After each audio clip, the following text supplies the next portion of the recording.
Dan il-podcast joffri spazju fejn il-mistiedna jesprimu l-ħsieb personali b'mod liberu u responsabbli fuq suġġetti varji, mhux neċessarjament ikun hemm qbil mal-opinjonijiet tal-mistednin. Għalhekk nistiednu lill-udjenza sabiex tevalwa l-argument miġjub u bl-ebda mod ma jsir attakk personali fil-kummenti. Hija l-intenzjoni tal-produtturi li dan il-podcast ikun spazju fejn il-libertà tal-espressjoni tiġi dejjem imħarsa b'responsabbiltà u b'rispett sħiħ.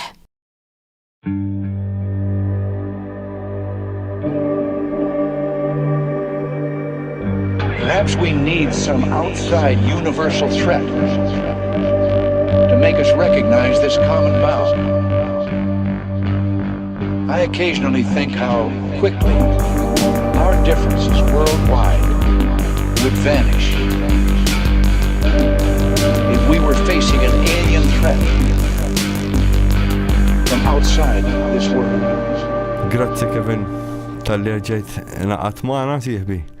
Grazzi lilkom tal-istedina. Tal-workshop ukoll. Grazzi ħafna, dejjem nħobbexin niġi u jiena nitkellem niddiskuti magħkom. Dejjem ikun interessanti. Illum fuq xi ħan iddiskutu kif. Mela, illum xtaqt nitkellem dwar il-politeizmu u l-monoteizmu li nsibu fil-rakkonti u fit-testi bibliċi. Illa li xem dak it-twemmin illi fil-Bibja hemm monoteizmu biss, sewa, fil-Bibja hemm iżjed politeizmu milli monoteizmu. Il-monoteizmu qiegħed jingħata pjattaforma iżjed b'saħħitha biex iżjed niċċara x'ġifieri politeizmu u monoteizmu. Monoteizmu huwa twemmin falla wieħed, sewa, u l-politeizmu huwa tħaddin ta' diversi reliġjonijiet. Tajjeb, issa. Ħalli nibda biex nidentifika anzi biex niċċara ċertu affarijiet dwar simbolizmu fejn jidħol il-monoteizmu u kif minn ippersonalizzaw l-elementi naturali f'ħafna allat biex imbagħad ir-Rumani ġabuhom alla wieħed. Sewwa. Ma ħanibdew mill-ewwel kelma li hemm fil-ktieb tal-Ġenesi, Bereshit, ġifieri il-bidu. Il-bidu, sewwa.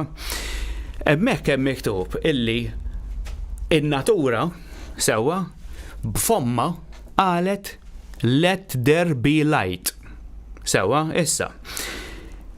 Fil-verità, fil-kreazzjoni kollox isir l-ewwel fl-ispirtu. L-ewwel isir il-konxu, u mbagħad isir ir-ruħ, u mbagħad l-ispirtu jimmanifesta fir-rejam fiżiku. Sewa, mela kollox kull ma jsir l-ewwel isir spirtu. U mbagħad isir fiżiku. Issa f'dan il-kunċett ta' let there be light, l-awtur sakru x'qed jipprova jgħid. L-ewwel ma rridu naraw li kollox huwa vibrazzjoni. Sewa, il-ħolqien huwa vibrazzjoni. Infatti hemm dik il-frażi li tgħidlek mhix neċessarjament frażi anke meta tkun qed titkellem b'mod każwali, jew tgħidha inti jew tisma' xi ħadd jgħidlek life is vibrant. Vibranti, illa lix il-kelma it-terminu vibranti huwa qed tiddeskrivi il-ħajja. Mela allura let there be light, inti il-ħoss taraħ ma taraħx, il-ħoss tisimgħu. Imma l-awtor sakru qed jipprova jgħidilna bħala eżempju xi ħadd qed jgħid let there be light. Sewwa, imma let there be light isek qed tispjega inti xi ħaġa illi ma tidirx u qiegħda timmanifesta. Sewwa, u nixtieq nuri dan il-video ta' Cymatics kif bis-sound illi ma jidirx jimmanifesta f'xi ħaġa f'ġeometrija illi inti se tara b'għajnejk.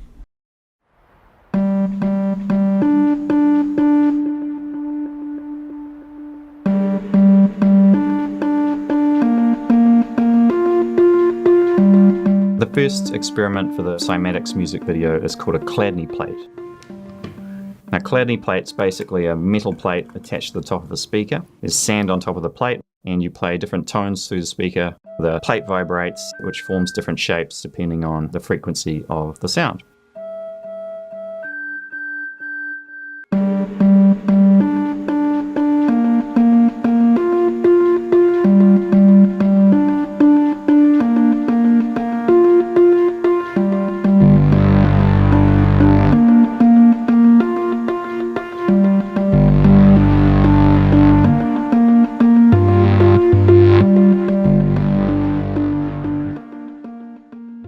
Mela minn dak l-aspett jiena xtaqt ngħaddi daqsxejn is-simboliżmu ta' Xem għax hawn min joħodha b'mod konkret. Illi eżempju Alla fil-verità hekk qal infatħet is-sema u qal ħalli jkun hemm id-dawl bħalli ma infatti insibu minna jekk mhux ser żball fl-Evanġelju ta' San Mark jew San Mattew. Hemm miktub illi waqt illi San Ġwan kien qiegħed jammet lil Ġesu sewwa wara li għamdu fil-Ġordan. Infetħet is-sema, niżel l-Anġlu Kustodju, sewwa dak il-beċċun il-ħamiema u nstema' vuċi jgħid dan huwa ibni illi jiena ferħan bih, jiena kuntent bih. Dawn ħafna mir-reliġjużi joħduhom for granted illi dan avveniment storiku, dan mhux veru da kollu simboliżmu, sewwa. Issa b'dan is-simboliżmu jiena nixtieq ngħaddi.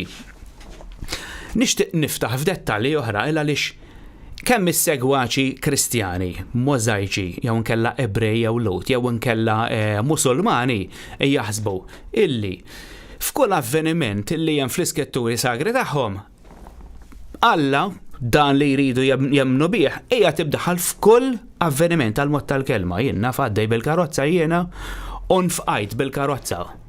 U t-twemmin skużi tal-bass iġalek temmen illi ara naqra ħabbat bil-karozza Alla ma kontx bniedem sew taf inti għamilt xi ħaġa mela allura Alla kastigani. Jew inkella miet Alla ħadu dak kien bniedem ħażin ta' Alla ħadu iridu bil-forsi daħlu lil Alla. Ovvjament in-natura qiegħda kullimkien. Għandek l-opposti, it-tajjeb u l-ħażin. Jiġifieri in-natura ma tistix tiġi eskluża, imma meta nippersonalizzaw in-natura u nippruvaw ngħidu ħanzi ħanati biex nagħti iżjed visual ta' xi ġifieri meta inti qed tippersonalizza xi ħadd. Meta fil-kreazzjoni sewwa insibu fil-Genesis sewwa fit-tieni kapitlu hemm miktub mela inti tibda mill-ewwel ġurnata għandek is-7 days of creation illi daw ġew maħuda totalment wholesale ikkopjati mis-7 tablets of creation. Dan mhux qed nivvithom daw qegħdin fil-Mużew Brittaniku Londra, il-British Museum. Sarqu. Sewwa, ovvjament. Il-Genesis ikkopjat minn fuqhom sewwa issa. Għandek l-ewwel ġurnata l-awtor sakru jgħidlek God. And God, it-tieni ġurnata l-istess, and God, it-tielet ġurnata l-istess, and God, ir-raba' ġurnata, and God, il-ħames ġurnata, and God, is-sitt ġurnata, the Lord. Ġara. Għal xi personalizzaw in-natura issa tawa isem. Illa li ġew dawn l-entitajiet intelligenti fis-sitt jum. Sewa, u hemmhekk bdiet il-prokreazzjoni. Mill-ewwel konna qabel is-sitt jum konna fil-kreazzjoni illi ssir bin-natura. Sewa, fis-sitt jum insibu il-prokreazzjoni. Infatti, fis-sitt jum jgħidlek illi Alla l-ewwel għamel l-annimali, imma dak mhux Alla għamilhom l-annimali. Sewa l-ewwel nett anke dik l-iżball illi rridu bil-fors il-kreazzjoni intuwa gender intuwa sess.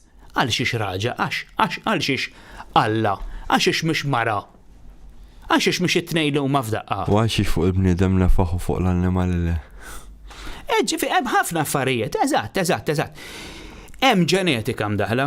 Sewwa, issa l-ġenetika minn mod kreattiv kif tagħmel għan-natura, il-ġenetika hija b'mod misterjuż. Sewwa, imma il-prokreazzjoni issir illa għaliex għandek xi ħaġa diġà lesta, mill inti qed tagħmel prokreazzjoni. Mela. Mela, qabel il-Lut ma kienx hemm xitan, ma kienx hemm wara qabdet diħla di tax-xitan u affarijiet. Hemm kienet. Imma Alla kien it-tajjeb u kien il-ħażin ukoll. M'għandix taqsam mad-divinità imma di tax-xitan. Issa nispjegaw il-punt tiegħi li rid ngħidlek jien. Jiġifieri da għamel il-kreazzjoni għax kien kellu xi skopijiet jew tajba jew ħżiena jew kien neutralu. Waħda għal-bass. Eżatt, neutrali, infatti in-natura hija neutrali. M'għandix ħsieb illi tikkastiga lil dak jew tippremja lil ieħor. Imma lihom Alla kien dak iż-żmien tajjeb u ħażin.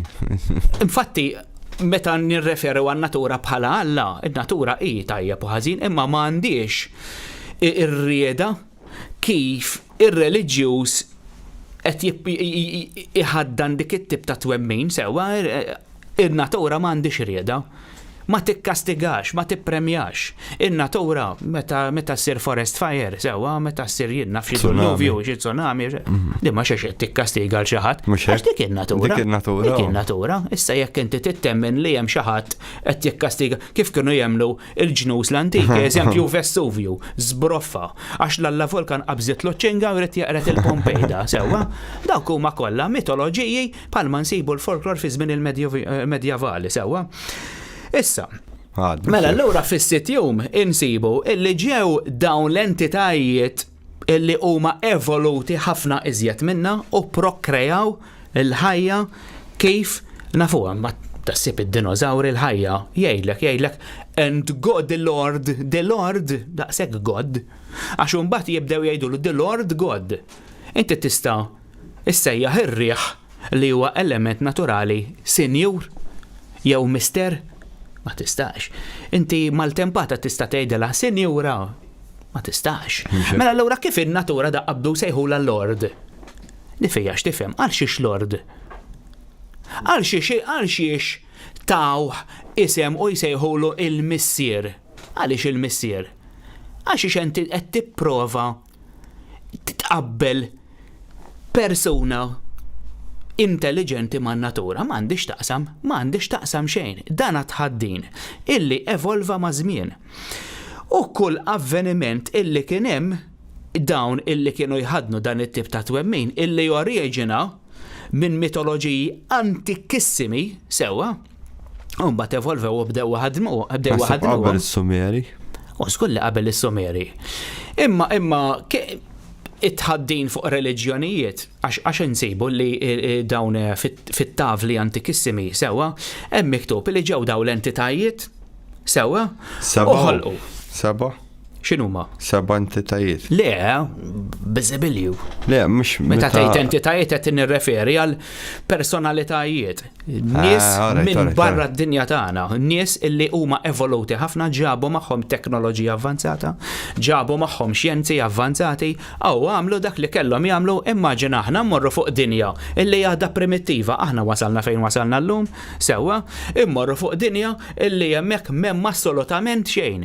Ovvjament hemm l-elementi biex inti tibda tipprokreja, imma aħna ħammorru biex xjenza biex nużaw in-natura li hemm biex inkunu nistgħu nipprokrejaw. Mela, jekk aħna se nipprokrejaw xi ħaġa, infatti hemm Craig Venter illi fir-rank tal-Premju Nobel fid-dinja qiegħed il-ħames wieħed qal illi l-bniedem qiegħed jilagħba tan-natura.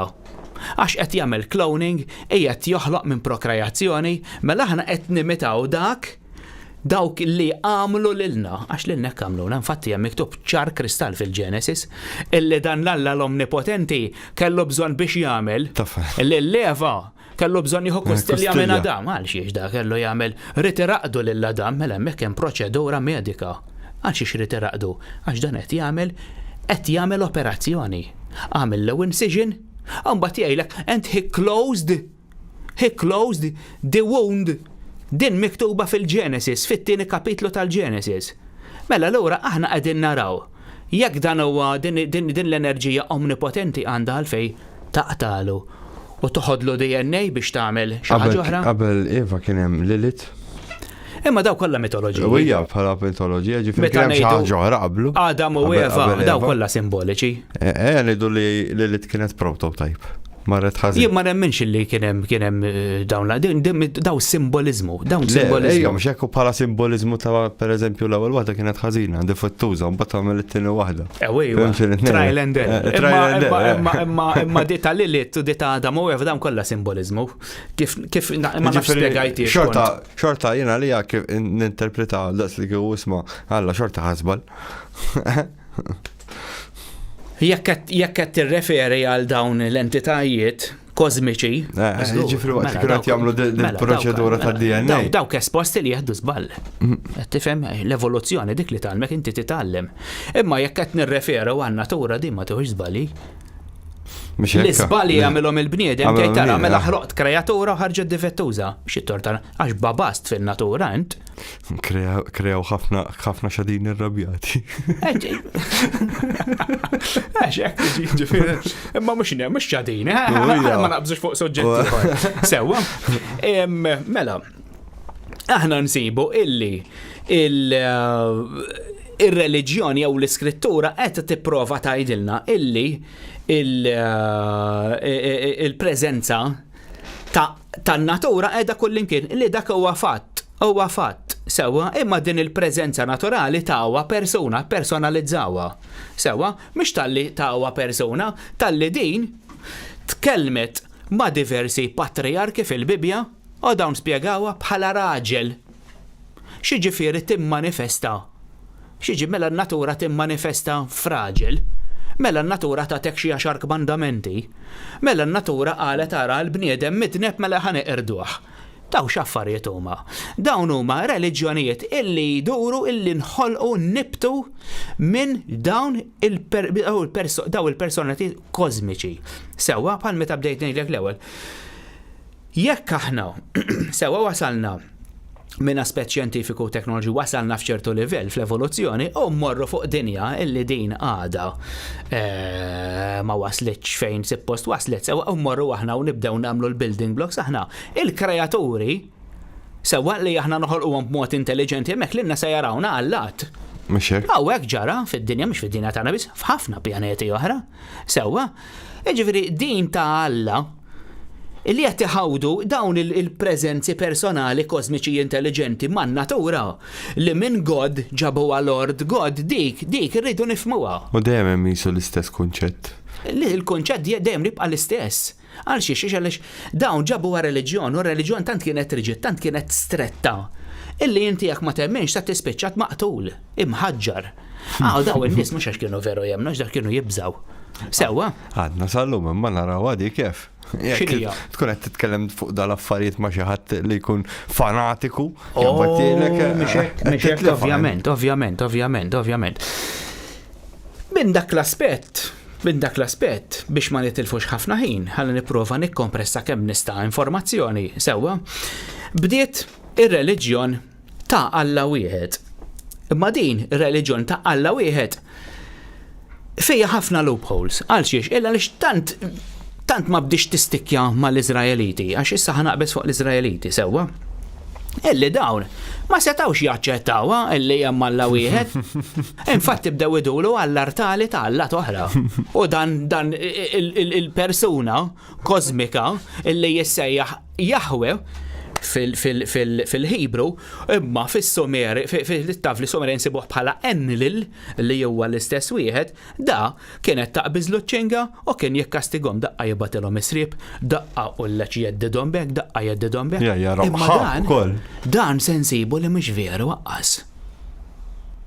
Illa għaliex dak il-konċett illi rrid ngħaddillhom jiena illi dan mhux veru waqqas għalhekk l-ewwel hekk l-Iżrael kienu jemmnu illi alla l-preżenza tal-qiegħda kullimkien dan mhux veru. Meta wieħed jitfa' moħħu fuq l-iskrittura sewwa u jarbel u jifli eżatt x'hemm miktub se jifhem. Il-Bibja mhijiex novella ta' Charles Dickens illi se tieħu pjaċir taqra li se titkisser magħha kollha ciphers, kollha kodiċi. Il-Bibja hekk. Jekk inti minn għalik se taqra u se tifhimha kif jagħmlu dawn il-pasturi u l-qassisin daqqas jafu x'inhu ma jgħidu bir-rispett kollu. Jekk se tiġi tikkwatali, il-ħin kollu tikkwatali, sewwa, imma x'qed tikkwata? Taf fil-verità x'hemm miktub hemm? Għax Alla għalek. Kif Alla għalek? Mela n-natura titkellem, kif għalek? Għax qed tinterpreta b'dak il-mod, kelma fuq kelma. Dik mhix novella, dik mhux hekk tifhimha. Dik tinvolvi ħafna xjenzi differenti biex tifhem x'hemm miktub fil-verità. Anke dik tal-iben Alla. Kienu jgħidu ħafna xkolla u li Alla. Hemm ħafna fuq mhux hekk kollha ġej minn sors wieħed, imma meta inti toqgħod tipprova tiġġeneralizzaw tgħid fil-monoteizmu illi hemm Alla wieħed, dik veru hemm Alla wieħed, imma tista' semmih li trid aħna biex nidentifikaw din l-enerġija suprema li tant hija komplessa biex ħanqogħdu ngħidu dak li jagħmel ix-xita jew dik li tagħmel hekk. Alla ngħidu ħalli inti tifhem għax qed ngħid mhux nagħmel nofsi nispjegalek għax qed nitkellem sewwa. Kieku fera moderna programmer. Kif? Kieku fera moderna programmer. X'ġifieri programmer? Tkun programmer tajb biex tipprogramma dir-realtà. Min aspett, mhux hekk, infatti hemm ħafna elementi li tidħol il-ġenetika, hemm affarijiet diġitali fejha di. Ones and zeros. Hemm ħafna affarijiet, eżempju il-moħħ jekk inti tipprova tikkonvertih f'xi ħaġa li għandha x'taqsam ma' elettriku, infatti aħna kollha elettriku, imma jekk tuqgħod tara il-computers huma kollha simulation tal-moħħ. Kollox, id-darba l-oħra tfajt artiklu li ktibt li ħattu estrat minn The Bible Paradox, wieħed mill-kodba li għaddejtlek, u hemm miktub illi ħafna mill-lodot, ħafna mid-devices li nsibu li l-bniedem juża kollha ġej mill-bniedem, simulations tal-bniedem, il-crane, it-tnallja, il-computers, il-loudspeaker, il-lenti, kollha ġejjin mill-ġisem. Dawn sewwa il-pajpiet, il-katusi, il-pressa, kollha ġejjin mill-bniedem dawn l-affarijiet, kollha għadu dil-ġogi. Min natura. Kollox ġej minna, infatti l-Bibja hija qed tispjegalek int minn int. Hemmhekk se tuqgħod tirriduċejja l-Alla wieħed u taw mill-kastigi minn sa tifhem xejn sewwa. Mela.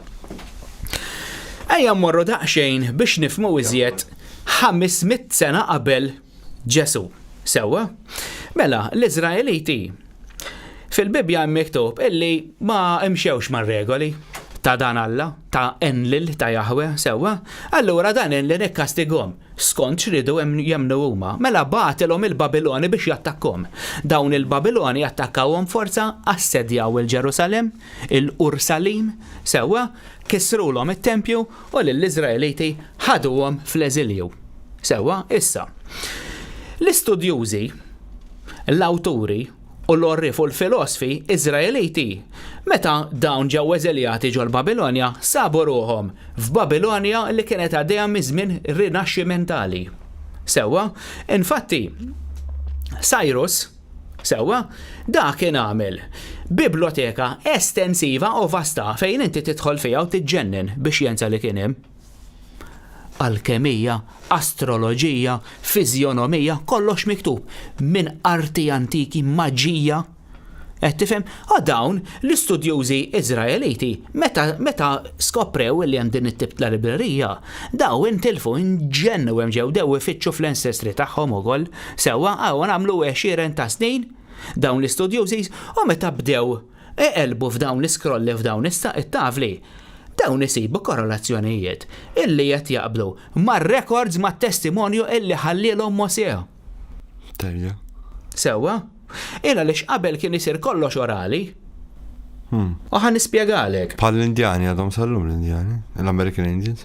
Eżatt, jitkellmu b'mod verbali jirrakkontaw, mhux qed jippapagallizzaw minn fuq ktieb. Sewwa, qed jgħidu kollox minn ġo fihom mill-konxu tagħhom. Issa. Mosè kien jgħid illi kien hemm xi ħadd patriark li kien jismu Abram. Da mit-tavli li ħallilhom Mosè fl-arka, sewwa mhux fl-arka tal-Alleanza, fl-arka l-oħra li jagħmlu huma x'kellhom żewġ arki daw. Kif taf inti kif darba kont tkellimna. Tlieta waħda minnhom. Jiena tnejn sibt, imma insomma. Dan sabu li f'dawn it-testi li sabu ġol Babilonja, araw, wieħed jismu Abram dak li semma Mosè, l-istrina, araw, l-Alla li nemnu aħna fih dak li xbajna nittraduh, ejja timnizzel f'dawn it-testi wkoll. Ma hawnhekk ma ngħidulux Jahwe, hawnhekk jgħidulu Enlil, araw. U qed jarfuh daw għal xiex. L-avvenimenti li saru fir-rekords li ħallilhom Mosè u l-patriarki ta' warajh qed isibu l-istess avvenimenti hawn li d-dinja l-avveniment tal-Babilonja, ara Madonna dan l-istess da. Fil-verità ma kien interpretat xinqa ħażin ukoll. Kif? Kien interpretat xinqa ħażin ukoll. F'liema sens. Per eżempju, fejja fu li da isma' Alla da, forsi Alla għabża lil min kienet jemmek dak iż-żmien, Alla misma' moħħkom hemm ta' għax ġej Alla dulluvju għal x'ħat għamlu, mhux għax irid jerriqhom. Mhux hekk, ovvjament. Imma huwa kien ġew ħara Alla. Personalizzaw in-natura u qalu illi kkastighom għax id-dinja midimba u bla bla bla bla. Insomma. Bdew nisibu ħafna affarijiet simili. Sewwa, allura mela meta fitxew fl-ancestry tagħhom u bdew nifittxu fl-affarijiet dawn skoprew ukoll illi ħafna allat nsejħulhom Allat, entitajiet kosmiċi, sewa daw kienu imuhom bħala affarijiet kbar ta' potenzja kbar, dawn kellhom potenzja enormi daw. Kienu jarawhom għaddejjin fis-sema bil-vetturi, ma tqimhomx. Meta qabel kienu għadhom bil-lojn klot, bil-imbarazz, blada mimdaħħal ġo xarhom. Jekk imur blajter hemmhekk dak iż-żmien imbellahom ġibu bla. Eżatt, ġifieri jekk inti sa tuża xi ċertu device illi huma għalihom ħajadorawk, ħajqemuk. Sewwa, imma daw mhux qed ngħidu xi lighter daw kellhom devices u affarijiet tal-ġen, bħal meta eżempju, meta tela fuq il-Montanja Mosja ta' 80 sena, tela mhux qallu ħantihom lok jien Alla ta' ħantihom lok jien fuq xkien tasal, qallu tellaħħom miegħek, da jrid jitla' Montanja ta' 80 sena, sewwa, b'żewġ tavli tal-ġebel bil-qorq, kull tavla tiżen xi 10 kilos da. Ġifieri da, bniedem ta' irid jitlem fuq. Imma dak iż-żmien il-ħin kien differenti, naħseb li kien xi naqra żgħar jew. Xi ġifieri? Kienu jkalkulaw il-ħin differenti. Le, m'għandix taqsam. Illi qed ngħidlek jiena illi dawn. Għax aħna tħallna naq fuq devices issa kemm kienu avvanzati. Alla mhux qallu ġib it-tavli kif mill-perspettiva tiegħi, inti tista' taqbad kristalla u dika tista' tistorja l-informazzjoni tista' ġarra f'idejk fil-bowdi.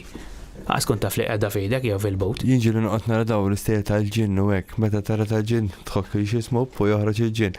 Illum għandna l-holograms u tagħmillu hekk il-mobile fuq jinfetaħ. L-istess ħaġa. Kemm huwa affarijiet toqgħod taħseb. Ma jfissux li huma imma tista' toqgħod tagħmel daw hemm ħafna ipotezi u hemm ħafna teoriji. Infatti, ovvjament, da li qed ngħid jiena nixtieq ngħid illi dix nixtieq nagħmilha ċara sewwa.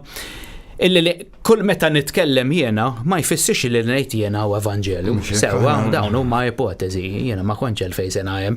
Ma kontx hemmhekk il-fejn sena jew 5000 sena ilu, da min jipprova jikkonvinċi xi ħadd tisma' x'hekk ta' da bniedem bla kredibilità. Namlu sens mill-ħaġa. Qed nippruvaw naqsmu dak li tallimna fil-verità da minn kien hemm. Ġifieri aħna nistudjaw u nippruvaw nifhmu x'seta' kien hemm jew x'ma kienx hemm. Qed tifhem ġifieri qed naqsmu dak li tallimna aħna li nexxielna nitalmu aħna niġbru aħna.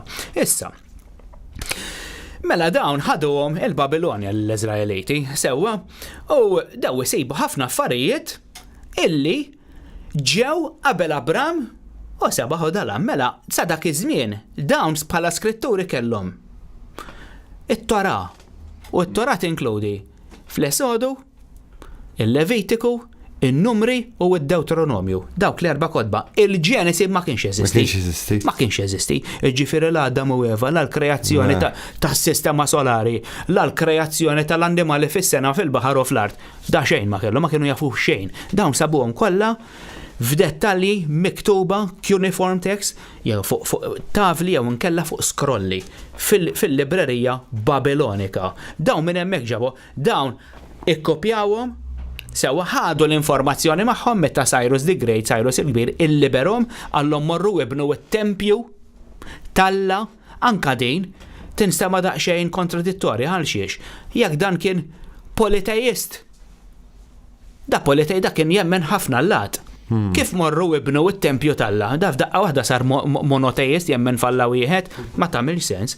Anka fil-battalja wara l-battalja ta' Abram meta kienu qed jiddefendu l-Peninsula ta' Sinaj, sewwa hemm miktub illi wieħed mir-rejiet daħal ħareġ biex jilqa' lil Abram illa li xinti li tarrappreżenta l-Alla ma li Alla jekk aħna nafu lil Kananiti illi ġew distrutti minn Alla Sodom, Gomorra, Adma, Zabohim u Zohar, daw kien 5 tibliet ġew distrutti minn Alla. Għax daw kienu nies midimba. Kif dan ħareġ jgħidlu praise be to the Lord. Jekk dawn huma politeisti. Għamlu żmien kienu jgħidu li mhux vera, issa konfermata. X'inhija? Ta' Sodom u Gomorra. Jien ma ngħidx li mhux veru. Ma neskludix li dawn ġew distrutti għaliex anka fis-sedimenti sabu wkoll deposits ta' affarijiet kimiċi li meta ssib radioactive żona radioattiva sewwa. Jiġifieri din qisha tindika li ntafaw xi tip ta' missili. Taħseb? Infatti fil-Genesis hemm miktub jgħidlek Alla bat l-anġli tiegħu li fil-Genesis fl-istorja fl-avviment ta' Abram jgħidlek minn huma daw. Wara Lot wara Lot. Sewa, il-Lot għallu tħares lura. Tħares lura għallu. Għalxiex ma tħares lura, se jiġri mela, ħajjitfaw xi ħaġa daw. F'detonation area inti ma tħares lura, għax xi ħajaffettwa għalek ġismek, inti ma tħares lejn l-esplużjoni, sewa din jekk jidilli, jekk niftakar sew konti jetta fl-ewwel podcast sewa.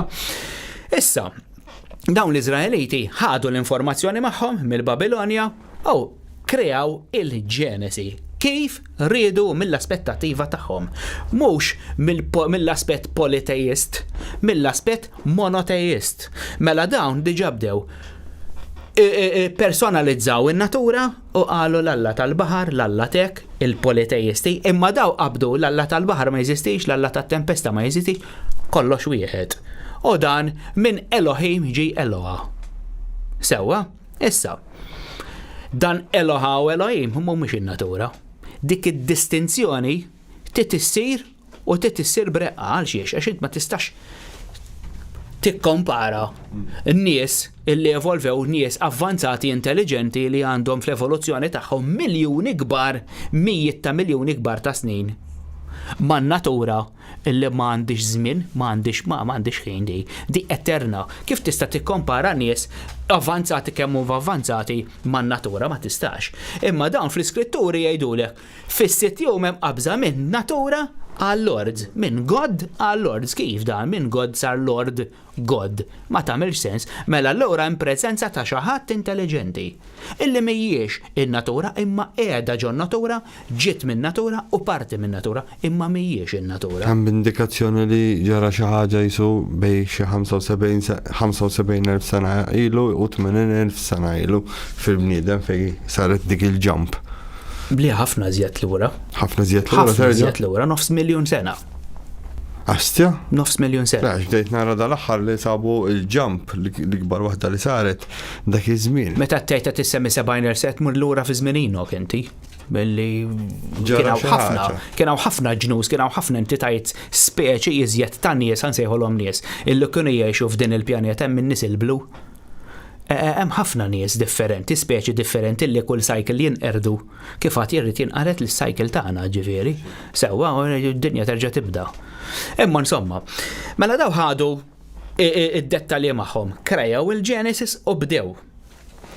Issa, imma jiena mhux ħankomplilek minn hemm, se nibdilek minn meta Mosè twieled. Ħalli nagħti iżjed informazzjoni ta' fejn il-testi jgħidlek li f'dan l-avveniment kien hemm il-preżenza ta' Alla. Jiġifieri ta' Jahwe, ta' Enlil. Mhux il-preżenza naturali, il-preżenza naturali f'kollox jgħid anke fil-ħażin. Sewwa. Imma dawn iridu jgħidu li dan l-Alla l-missier maskili sewwa li jirrabja u taqbiż l-ċenga qiegħed preżenti kullimkien. Mela, skont il-kalkoli tiegħi Mosè twieled fil-1527. U din qiegħda il-ħajja ta' Mosè qiegħda maqsuma fi klieta. 40 sena u 40 sena. Meta twieled da ħareġ dekriet mill-Farawni illi skont il-profeti tiegħu se jkun hemm Iżraelit Hebru illi da se waqqa il-monarkija ta' Faraonik. Da beda jibża din l-istorja nsibuha. Meta twieled Ġesu? Aw anke qabel Mosè terġa', infatti fil-British Museum hemm setta tavli illi jsemmilek illi saċerdotessa.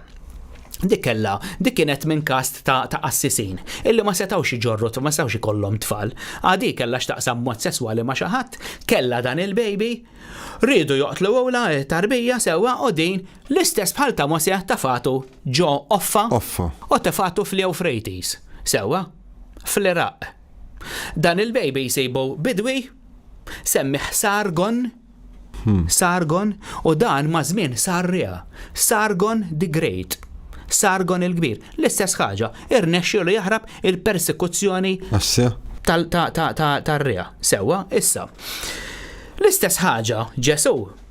Fl-iskritturi ta' Mika, il-Farizej is-Saduċi sabu illi se jkun hemm Iżraelit illi se jkisser it-tron ta' Erodi. Mela x'għamel Erodi? Beża, mela noqtlu trabi kollha. L-istess ta' Mosè.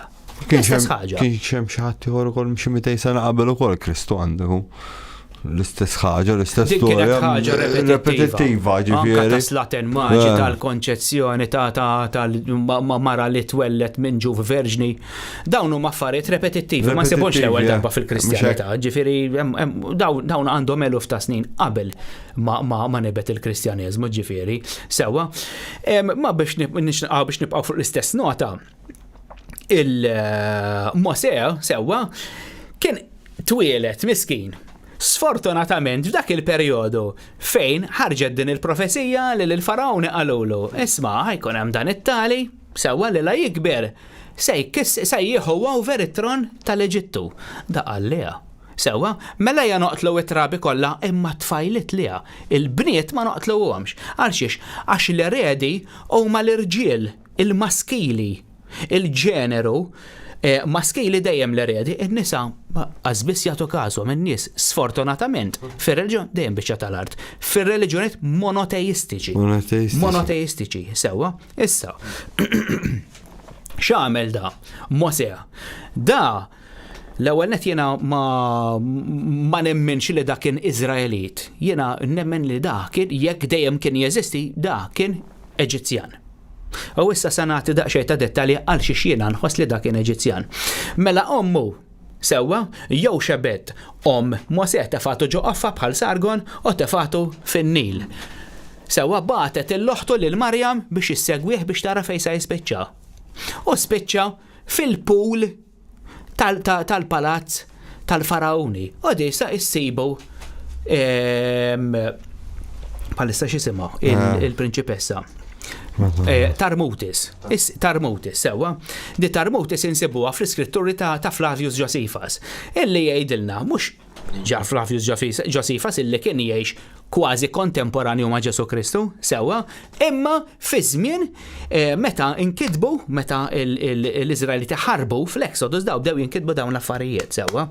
Imma ma kienx hemm kolofon biex ma jarfux minn kien qed jiktibhom peress li kienu għadhom fir-reġjun Eġizzjan. Għax jekk isibu isma' sibna dawn l-iskritturi qed jgħid kontra l-Eġittu da, mela jekk hemm il-kolofon huwa ġifieri il-firma. Aħna nsibuha bħala firma.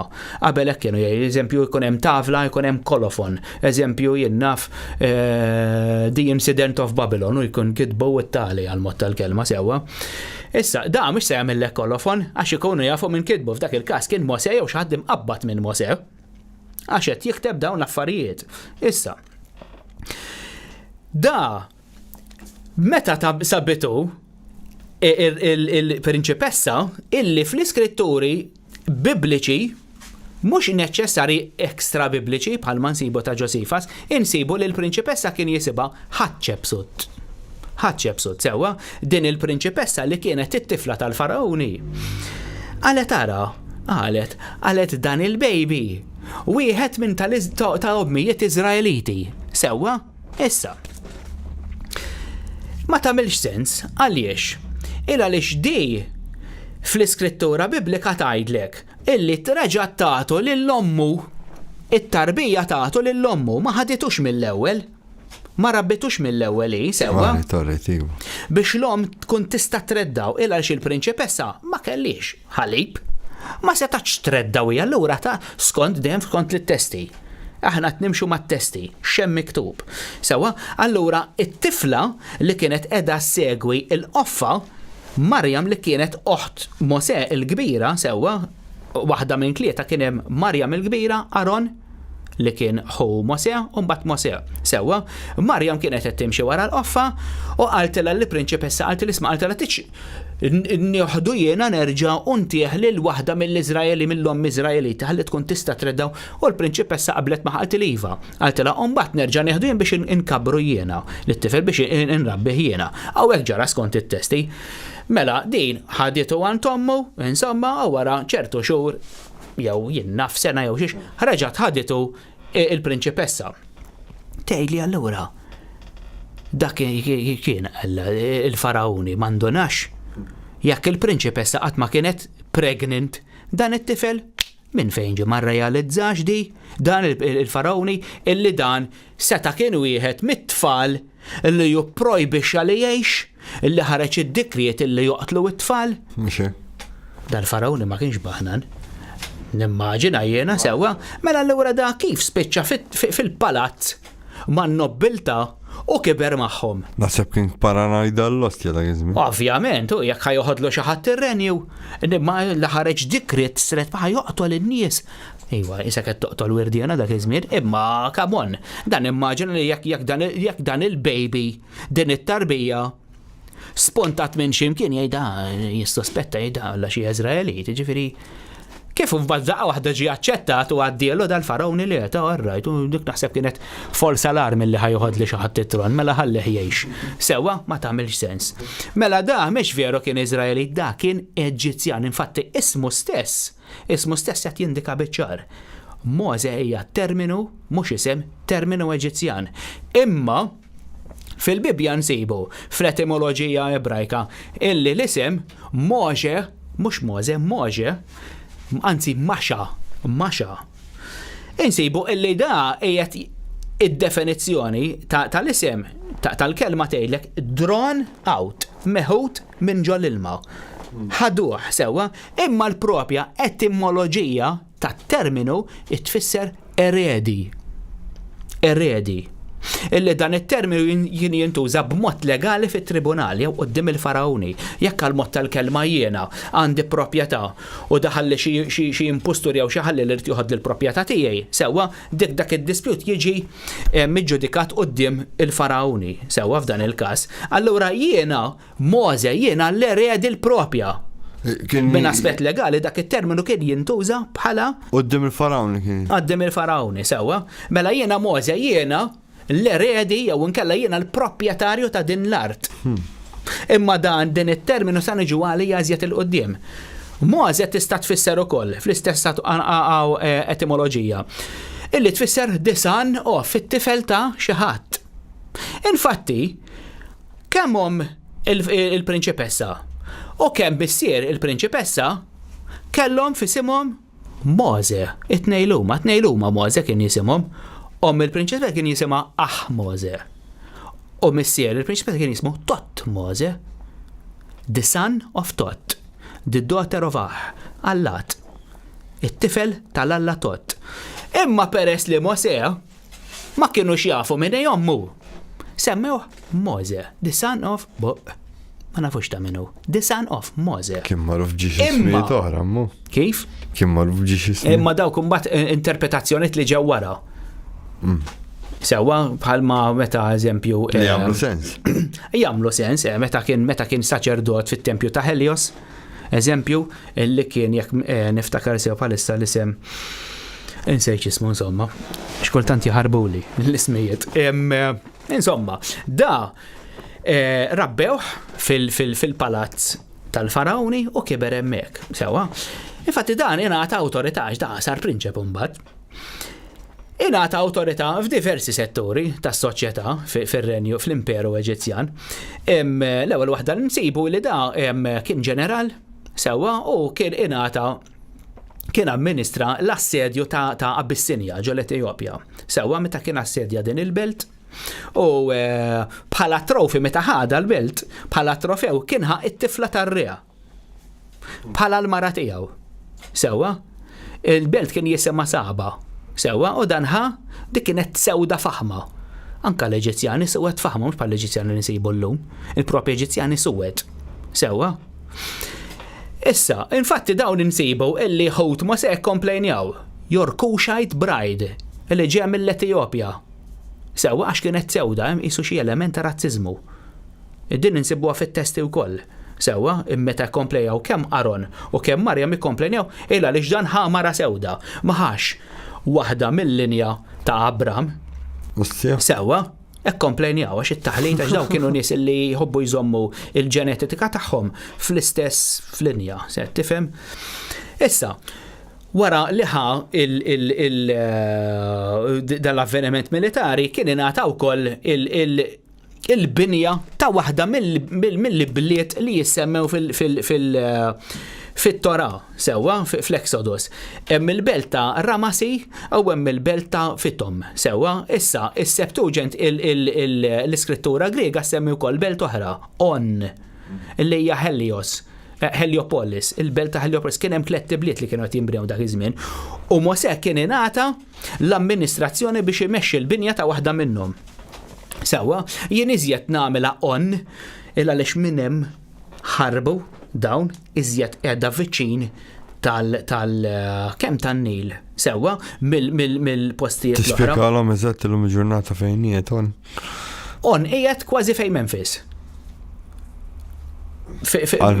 Meta ġo l-Eġittu, ovvjament, qed ngħidu ġo l-Eġittu, sewwa issa topografikament ma nistax naqbad. Qasmu l-xmara. Qasmu xmara dik storja oħra, meta tgħid qasmu xmara kif qasmu xmara u x'għamlu.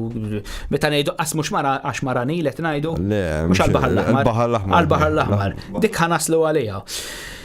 Mela, meta da kienet jidderjeġi l-amministrazzjoni, Mosè l-amministrazzjoni tal-belt ta' On, sewwa skont l-ipotezi tiegħi. Dan jara, wieħed mill-Eġizzjani Taskmasters qed isawwat Iżraelit. Mosè ma felaħiex. Sewwa, Omar taħdaqtejn lil dan l-Eġizzjan u qatlu. Issa ma ninsewx, illi Mosè kien bniedem ta' awtorità kbira l-Eġittu, kien prinċep da, l-eredi, Mosè, l-eredi da kien, sewwa. Imma fl-iskrittura nsibu, illi l-faraoni ħassitu qalbu u l-Mosè arrestaħ. Arrestaħ fuq, għalla bniedem ma jiswa xejn għalik. Mux qed tifhem, ġifieri inti qed tirriskja l-imperu tiegħek għax inti l-eredi tiegħek arrestajtu. Issa tittamel eredi ieħor. Sewwa kien hemm eredi ieħor. Imma dan il-Mosè qabdu u arrestaħ daqs li kieku kien bniedem ma jiswa xejn. Sewwa arrestaħ. Imbagħad qabad u eżiljah, kejwad bil-barra. Mela x'ġara minn hemmhekk law. Dan ħarab, mhux ħarab, telaq minn hemmhekk u mar ġo Midjan. Ġifieri meta ngħidlek mar ġo Midjan, qasam ħareġ mill-Eġittu sewwa għadda minn fejn il-Peninsula ta' Sinaj u daħal ġo l-Arabja. U hemmhekk Midjan kien jissejjaħ qabel sewwa. U dan hemmhekk skont l-iskrittura għamel 40 sena. 40 sena huwa numru simboliku li da probabbilment għax jekk inti toqgħod tara kemm hiex ma seda miet ta' 120 sena. Sewwa fi żmien fejn in-nies kienu jmutu, issa mutu d-dubbien u n-nemus. Sewwa daqqa b'attakk ta' qalb, daqqa bek, daqqa b-food poisons daw kienu letteralment annimali. Sewwa, imma insomma. Xi dubbiena? Da għax 120 sena. Skont it-testi, 40 sena u 40 sena, l-ewwel 40 sena milhom ġo l-Eġittu, t-tieni 40 sena ġo Midjan u l-aħħar 40 sena sakemm waslu biex jattakkaw il-Kejnan, sewwa l-arti mweda. Issa rridu nifhmu l-40 sena huwa numru simboliku u jfisser titnaddaf, tinħasel. Għal xiex ħareġ minn hemmhekk fl-eżilju għatta 40 sena ġo d-deżert, ġo Midjan, biex jitnaddaf. Sewwa biex jiġi purifikat mill-qtil li jagħmel. Sewwa, infatti insibu marbuta mal-kelma 40 jekk induru għal numri Latini 40, kwarantina. Sewwa 40 sena fejn titnadda, fejn inti tirkupra. Insibu illi ir-rejam astrali fejn hemm l-infernijiet, dawk il-faċilitajiet korrettivi, qegħdin fir-raba' dimensjoni 44, kollox marbut mal-erba'. Sewwa, is-simbolizmu qiegħed hemm. Jista' jkun sab xi ħaġa l-Arabja Sawdita. Żgur li sab. Ħanajdlek x'sab issa. Mhix sab issa affarijiet materjali. Ġie mnebbaħ minn affarijiet illi mbagħad wittewlu l-patt it-triq tiegħu għal biex imur ikompli x-xogħol li ħarra wara ġo l-Eġittu għax da kellu unfinished business ġo l-Eġittu. Mela da meta kienu qegħdin ġo Midjan da iżżewweġ mara oħra li kien jisimha Sefora. Sewwa, u missiera x'kien? Kien il-chief priest tal-kalt ta' Sriep ġo Midjan. U darba minnhom da għax is-Sriep jidħlu ħafna fejn insibu l-Iżraeliti, speċjalment fejn insibu l-Mosew, sewwa. Imma dan huwa kollu simbolizmu, mhux nitkellmu fuq srieb materjali, ħanet nitkellmu fuq simbolizmu. Anke fejn jidħol Ġesu Kristu, hemm is-simbolizmu tas-serb. Sewwa, issa darba minnhom qiegħed binnaċ u fuq l-olja ta' Ħoreb jara siġra taqbad. Għada ġibditlu l-attenzjoni, Omar għal ħanara x'inhi din is-siġra. U iżjed ma joqrob lejha bida jara li din is-siġra qed tibqa' taqbad, mhux qed tiġi konsmata min-nar. Sewwa, telada. U skont is-simbolizmu tat-testi jgħidlek. Jisma' vuċi minn hemm fuq kif wasal fil-quċċata. Issa fimha di, għax di tidħol il-meditazzjoni fiha. Kif wasal fil-quċċata? Instema' leħen, Allu wieqafem tagħmilx pass ieħor, Allu neħħi s-sandli minn saqajk. Allu għax qed tirfes fuq art sakra. Mela jekk inti jekk taqbad l-elevazzjoni tal-olja fil-quċċata u neħħi s-sandli għax din hija art sakra u n-nar mela għandek il-pineal gland.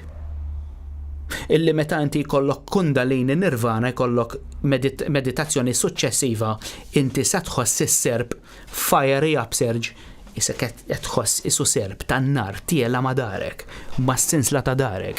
Sewwa minn kellu meditazzjoni suċċessiva din jaf jiġifieri, jaf x'inhu jgħid minn ma qatt ma prattika meditazzjoni ma jaf x'jien ngħid u allura din għalih redikolata. Sewwa issa l-elevazzjoni tal-muntanja tal-olja hemm fuq net jiġifieri qed tissimbolizza ir-ras tal-bniedem.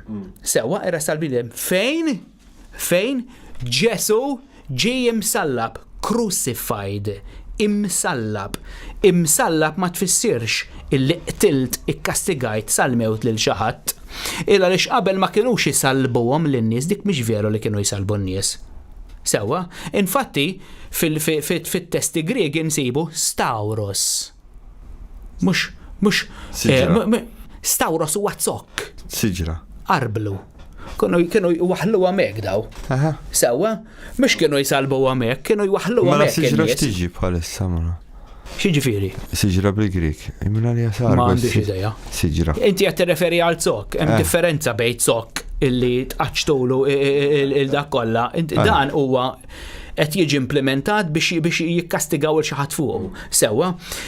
Allu imma meta mbagħad minn zokk sewwa daw ruħ simbolikament għal salib, inti qed naħbilek il-xena kollha tal-meditazzjoni ġo fejja di għal xiex, illa li x'jekk immorru fil-ktib tal-Ġenes qed insibu żewġ siġrijiet.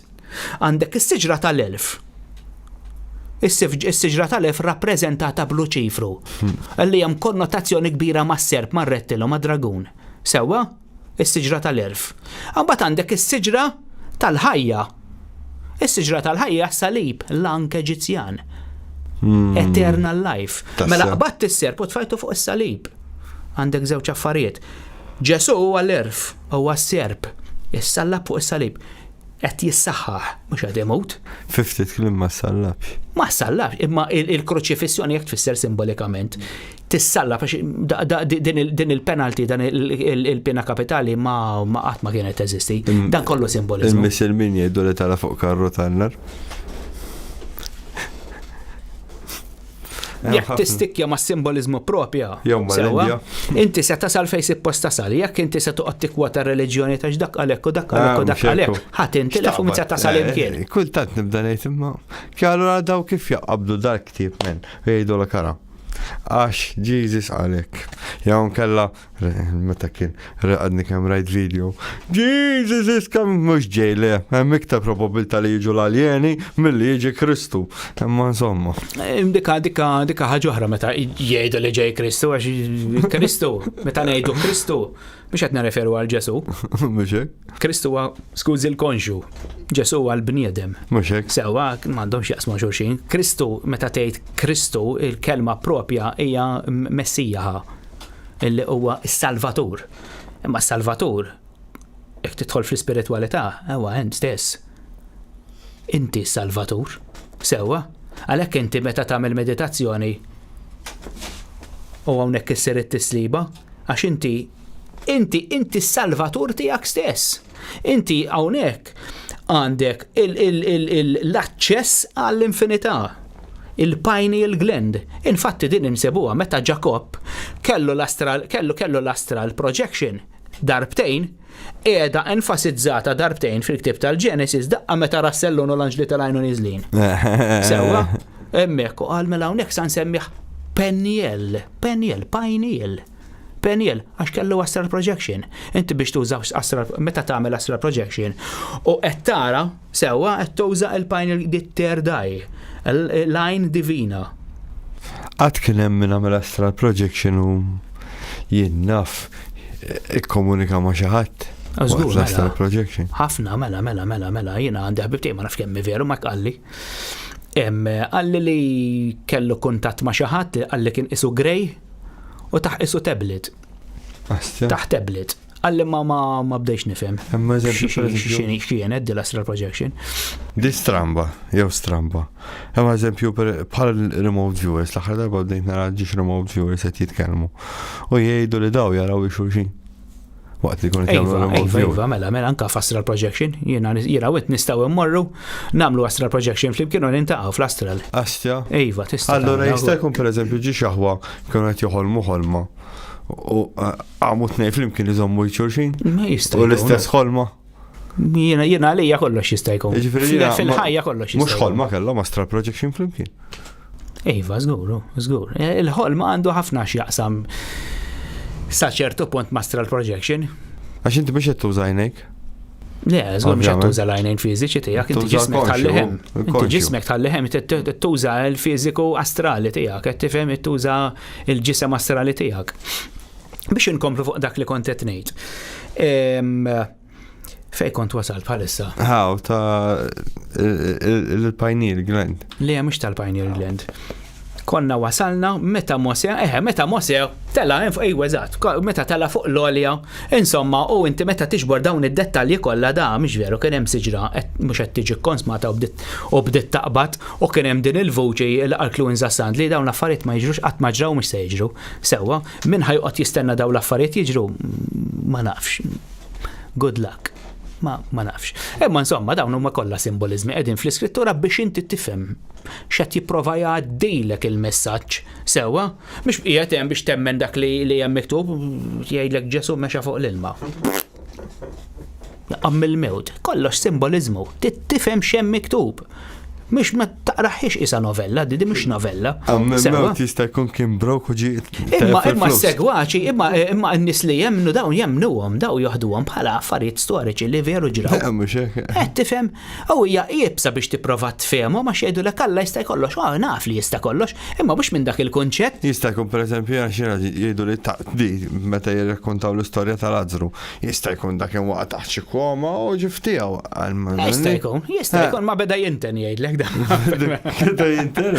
jinten. Ħażin kien. Sewwa, imma dawn kollha allegoriji. Dawn kollha allegoriji. Ġisem beda jinten beda dejjem minn dik l-evoluzzjoni ta' meta finti tibda tikkomponi u dawn l-affarijiet. Imma dawn tittoħadhom bħala stejjer allegoriċi, tifhem għax imbagħad jiena nixtieq ngħaddi wkoll messaġġ il dawn in-nies kollha li qed jarawni m'għandhomx għalfejn jisħnu jaħduha personali din sewwa jiena ma nipprova nikkonvinċi ħadd minn hawnhekk, jiena sempliċement qed ngħaddi dak li tallimt jekk inti kredent u ferħan dak li qed temmen jien ma tagħmilx differenza. L-ironija taf x'inhi kif li meta niddiskuti fuq dal-affarijiet u forsi nafna d-diġi ċajta u mbagħad jaraw ta' fantazzi. Lazzi Lazzaro. Meta jgħidilhom inġolarqa. Meta jgħidilhom inġolarqa. Żgur, mbagħad meta tħodha minn dik l-aspett ta' ċajta isek orrajt meta jgħidha xi ħadd ieħor, veru, mhux hekk. Hemm ironija oħra. Mela l-mitoloġija li nsibu fil-Bibja orrajt, kollha veritarji. Mbagħad il-mitoloġija pagana, ħansejħu la pagana li hija konnotazzjoni ħażina pagana, mela dik mhix veru, għax dik mhux il-kredu tagħna. Għadu jieħdu l-ħin l-istess mitoloġija ħarġet minnha. Qed tifhem?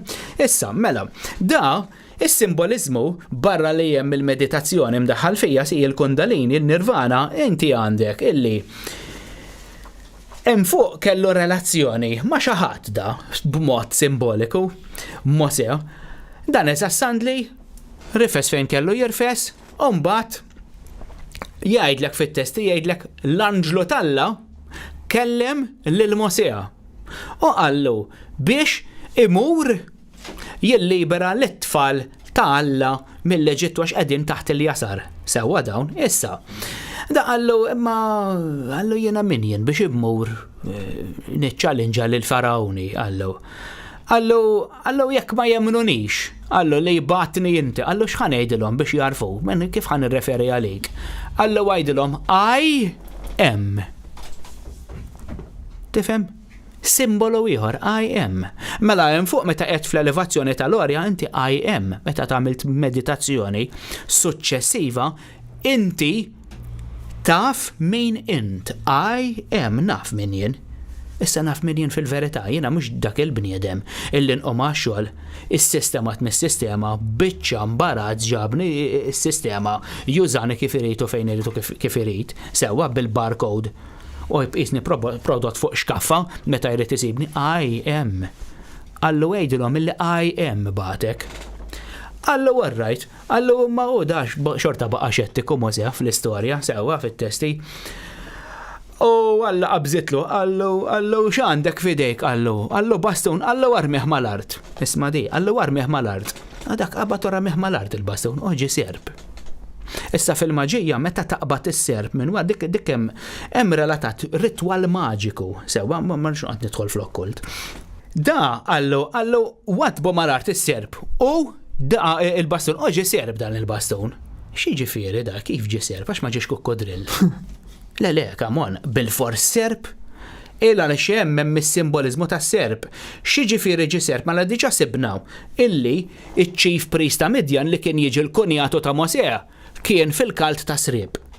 Sewwa, u meta tala' hemm fuq, kelmu xi ħadd li jrid jiġi rappreżentat bis-serb.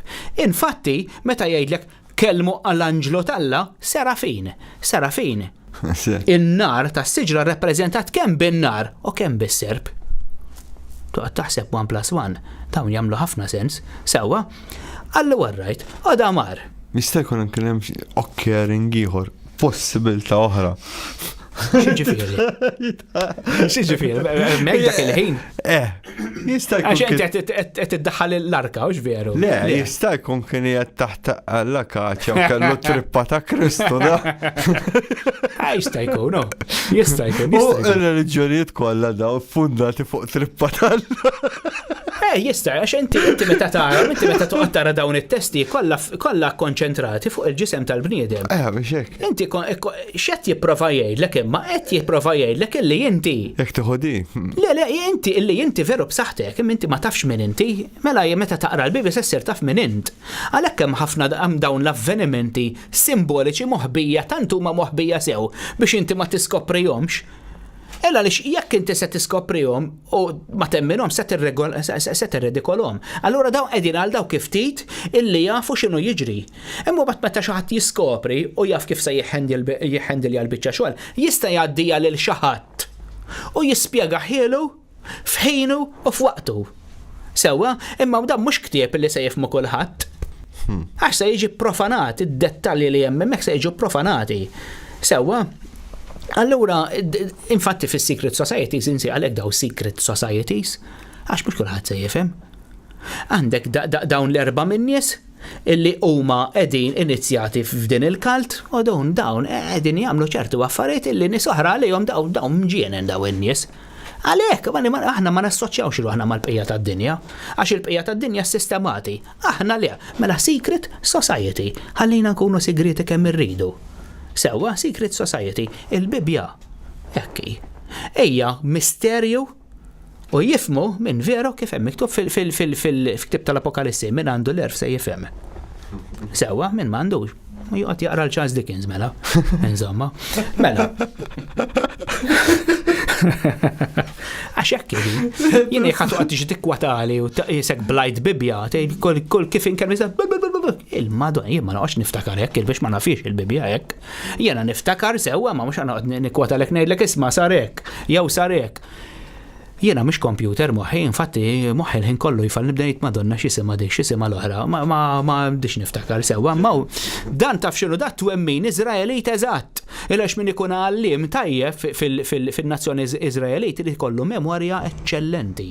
Sewwa, bħal meta eżempju għallim kien jistudja t-tora ta' taħt fuq dan jiftakara kelma b'kelma bil-punctuations b'kollox għakemm ma kienux jeżistu dak iż-żmien. Sewwa, dak kien jafa blamment it-tora, jafa litteralment bla allura dan għallim. Għal xi dweq kien ikollu. Imma Ġesu ma kienx għallim tal-kidba, kien għallim tal-kelma, tal-fom li ġej minnu dak il-ħin qed jiġġenera dak il-ħin da m'għandux għalfejn.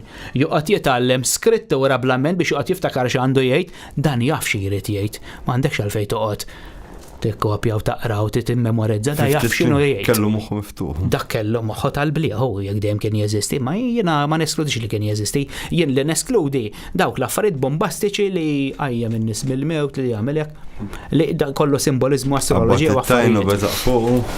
Dawk huma kollha simbolizmi, kollha jfissru xi ħaġa, kollha għandhom x'jaqsmu magħna dawn l-affarijiet. Insomma, mela da, iftakar Mosè li qatt ma ħarġet minnu illi hu peress li huwa Mosè l-eredi, issa jrid imur jagħmel l-unfinished business illi kellu l-Eġittu. Sewwa mela dan daħal l-Eġittu.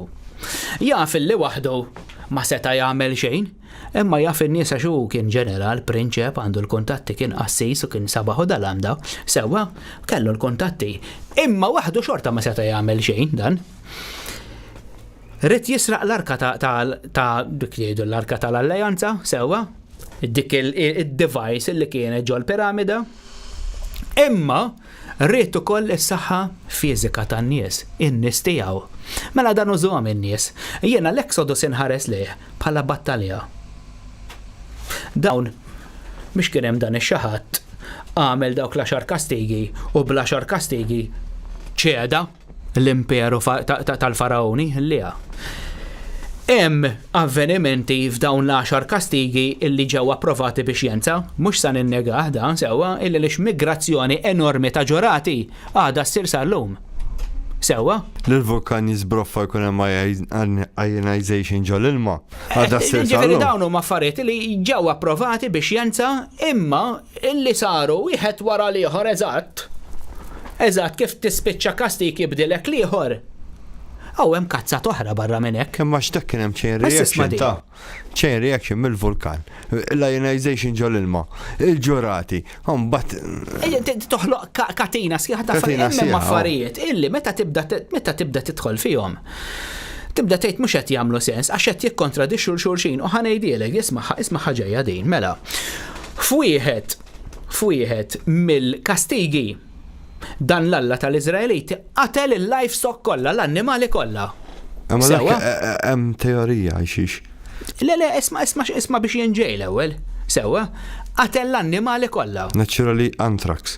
Le, mhux problema, mietu biex mietu, imma din mhix veru saret, għaliex ngħidlek għal xiex. Sew dew kienet gidba. Jew inkella xi tiżjina biex jkomplaw jiddrammatizzaw l-avveniment. Sewwa mela f'wieħed mill-kastigi sewwa dan Alla qatel il-livestock kollha bl-annimali b'kollox sewwa.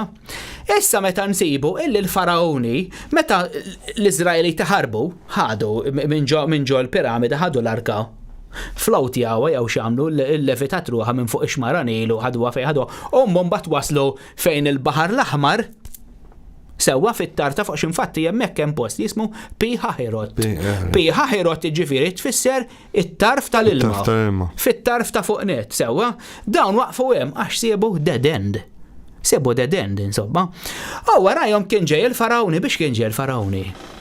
Biċ-ċarijiet. U ċ-ċarijiet biex huma miġbuda biżwiemer kif ma metux daw. La kienu annimali.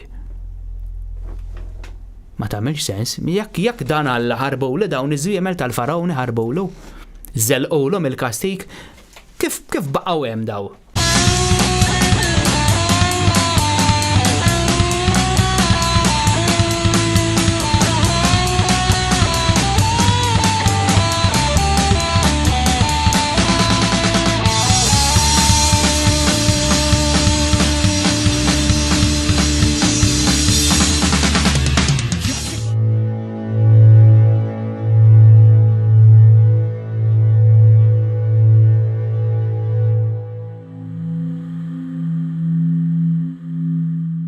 Għandek punt tajjeb, ħanilek żomm naqra.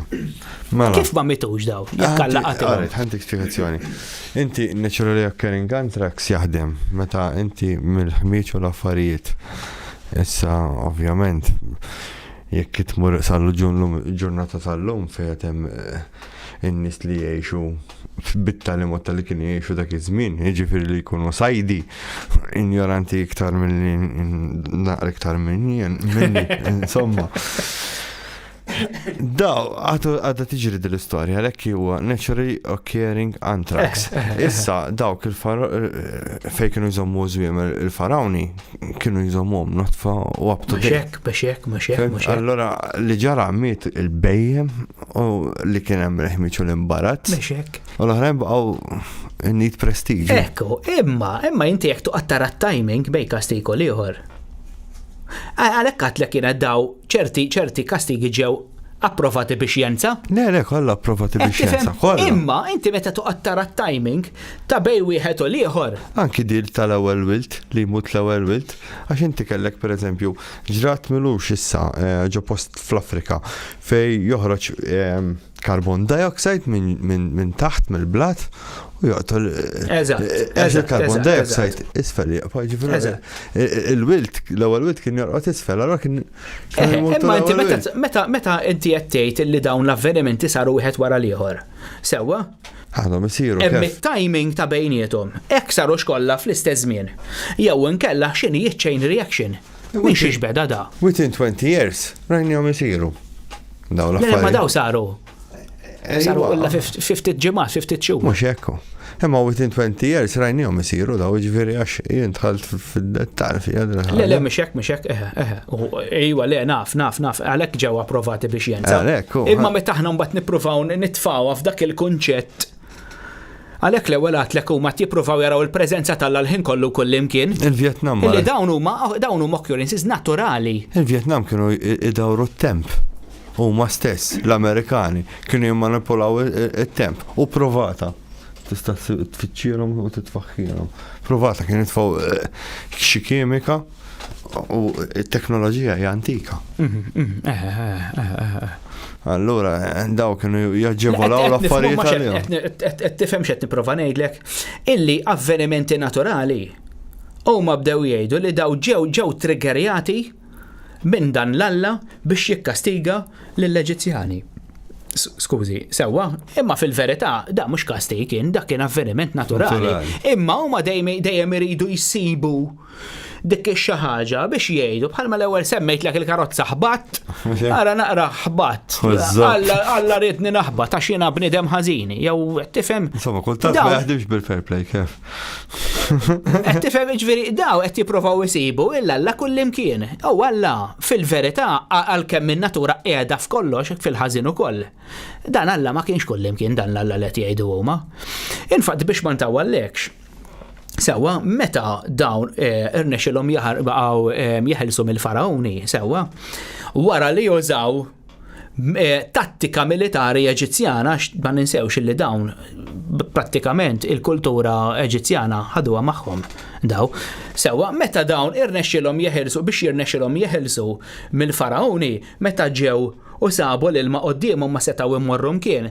Dawn impjegaw il-bonfires kienet tattika sewwa illi għalkemm kienet tinġar għax fil-Bibja jgħidlek illi daw kienu jsegwu vortex ta' dawl, vortex ta' nar l-Iżraeliti. Issa meta toqgħod taħseb fiha, l-Eġizzjani f'armata kienu eżempju jekk għandek turistiku, sewwa, u inti għandek it-tour leader qudiem it-tour guide jew iżomm ombrella jew iżomm xi bandiera da. Jekk inti għandek armata ta' 20,000 ruħ, sewwa, u titiżomma b'mod dixxiplinat, kulħadd jimxi flimkien, passi l-istess, qed tifhem, inti tissegwi xi ħaġa. Sewwa mela dawn kellhom dawn in-nar qegħdin fuq poles, fuq it-skuk, sewwa, fuq il-lasti, u l-Eġizzjani kienu jimxu warajhom fl-armata. Qed tifhimni? Issa dawn l-Iżraeliti użaw l-istess tattika. Imma meta ġew biex jaqsmu l-baħar, għamlu bonfires kbar enormi. Sewwa? Biex jitradu. biex jgħattu l-ħarba tagħhom biex jagħmu wkoll lill-Eġizzjani għax inti jekk għandek nar kbir lajn mhux se tippenetraw, jekk inti għandek bonfire u bonfire inti mhux se tara in-nofs. Impossibbli lajn il-viżjoni tippenetra sewwa. Allura daw ishom ġew omja l-Eġizzjani. Ma setgħux jaraw x'inhu jiġri wara, imma daw kienu qed jużaw skont teorija li għandi jien għall-kemika sewwa fejn meta nisemmu għall-kemija tindaħlu l-ħadid sewwa. Għandek hemm id-dija magnetic sewwa illa meta inti titfa' ħadida ġol l-ilma se tara reazzjoni. L-ilma se jiġi imbuttat. Sewwa, issa peress li huma kienu jużaw l-arka u biex saret kien hemm metodu għal-kemiku. Illa ġdi ma kienx pure gold. Sewwa, kienet ila ċompdi. Sewwa, meta niżlu ġol l-ilma. L-ilma beda jiġi imbuttat.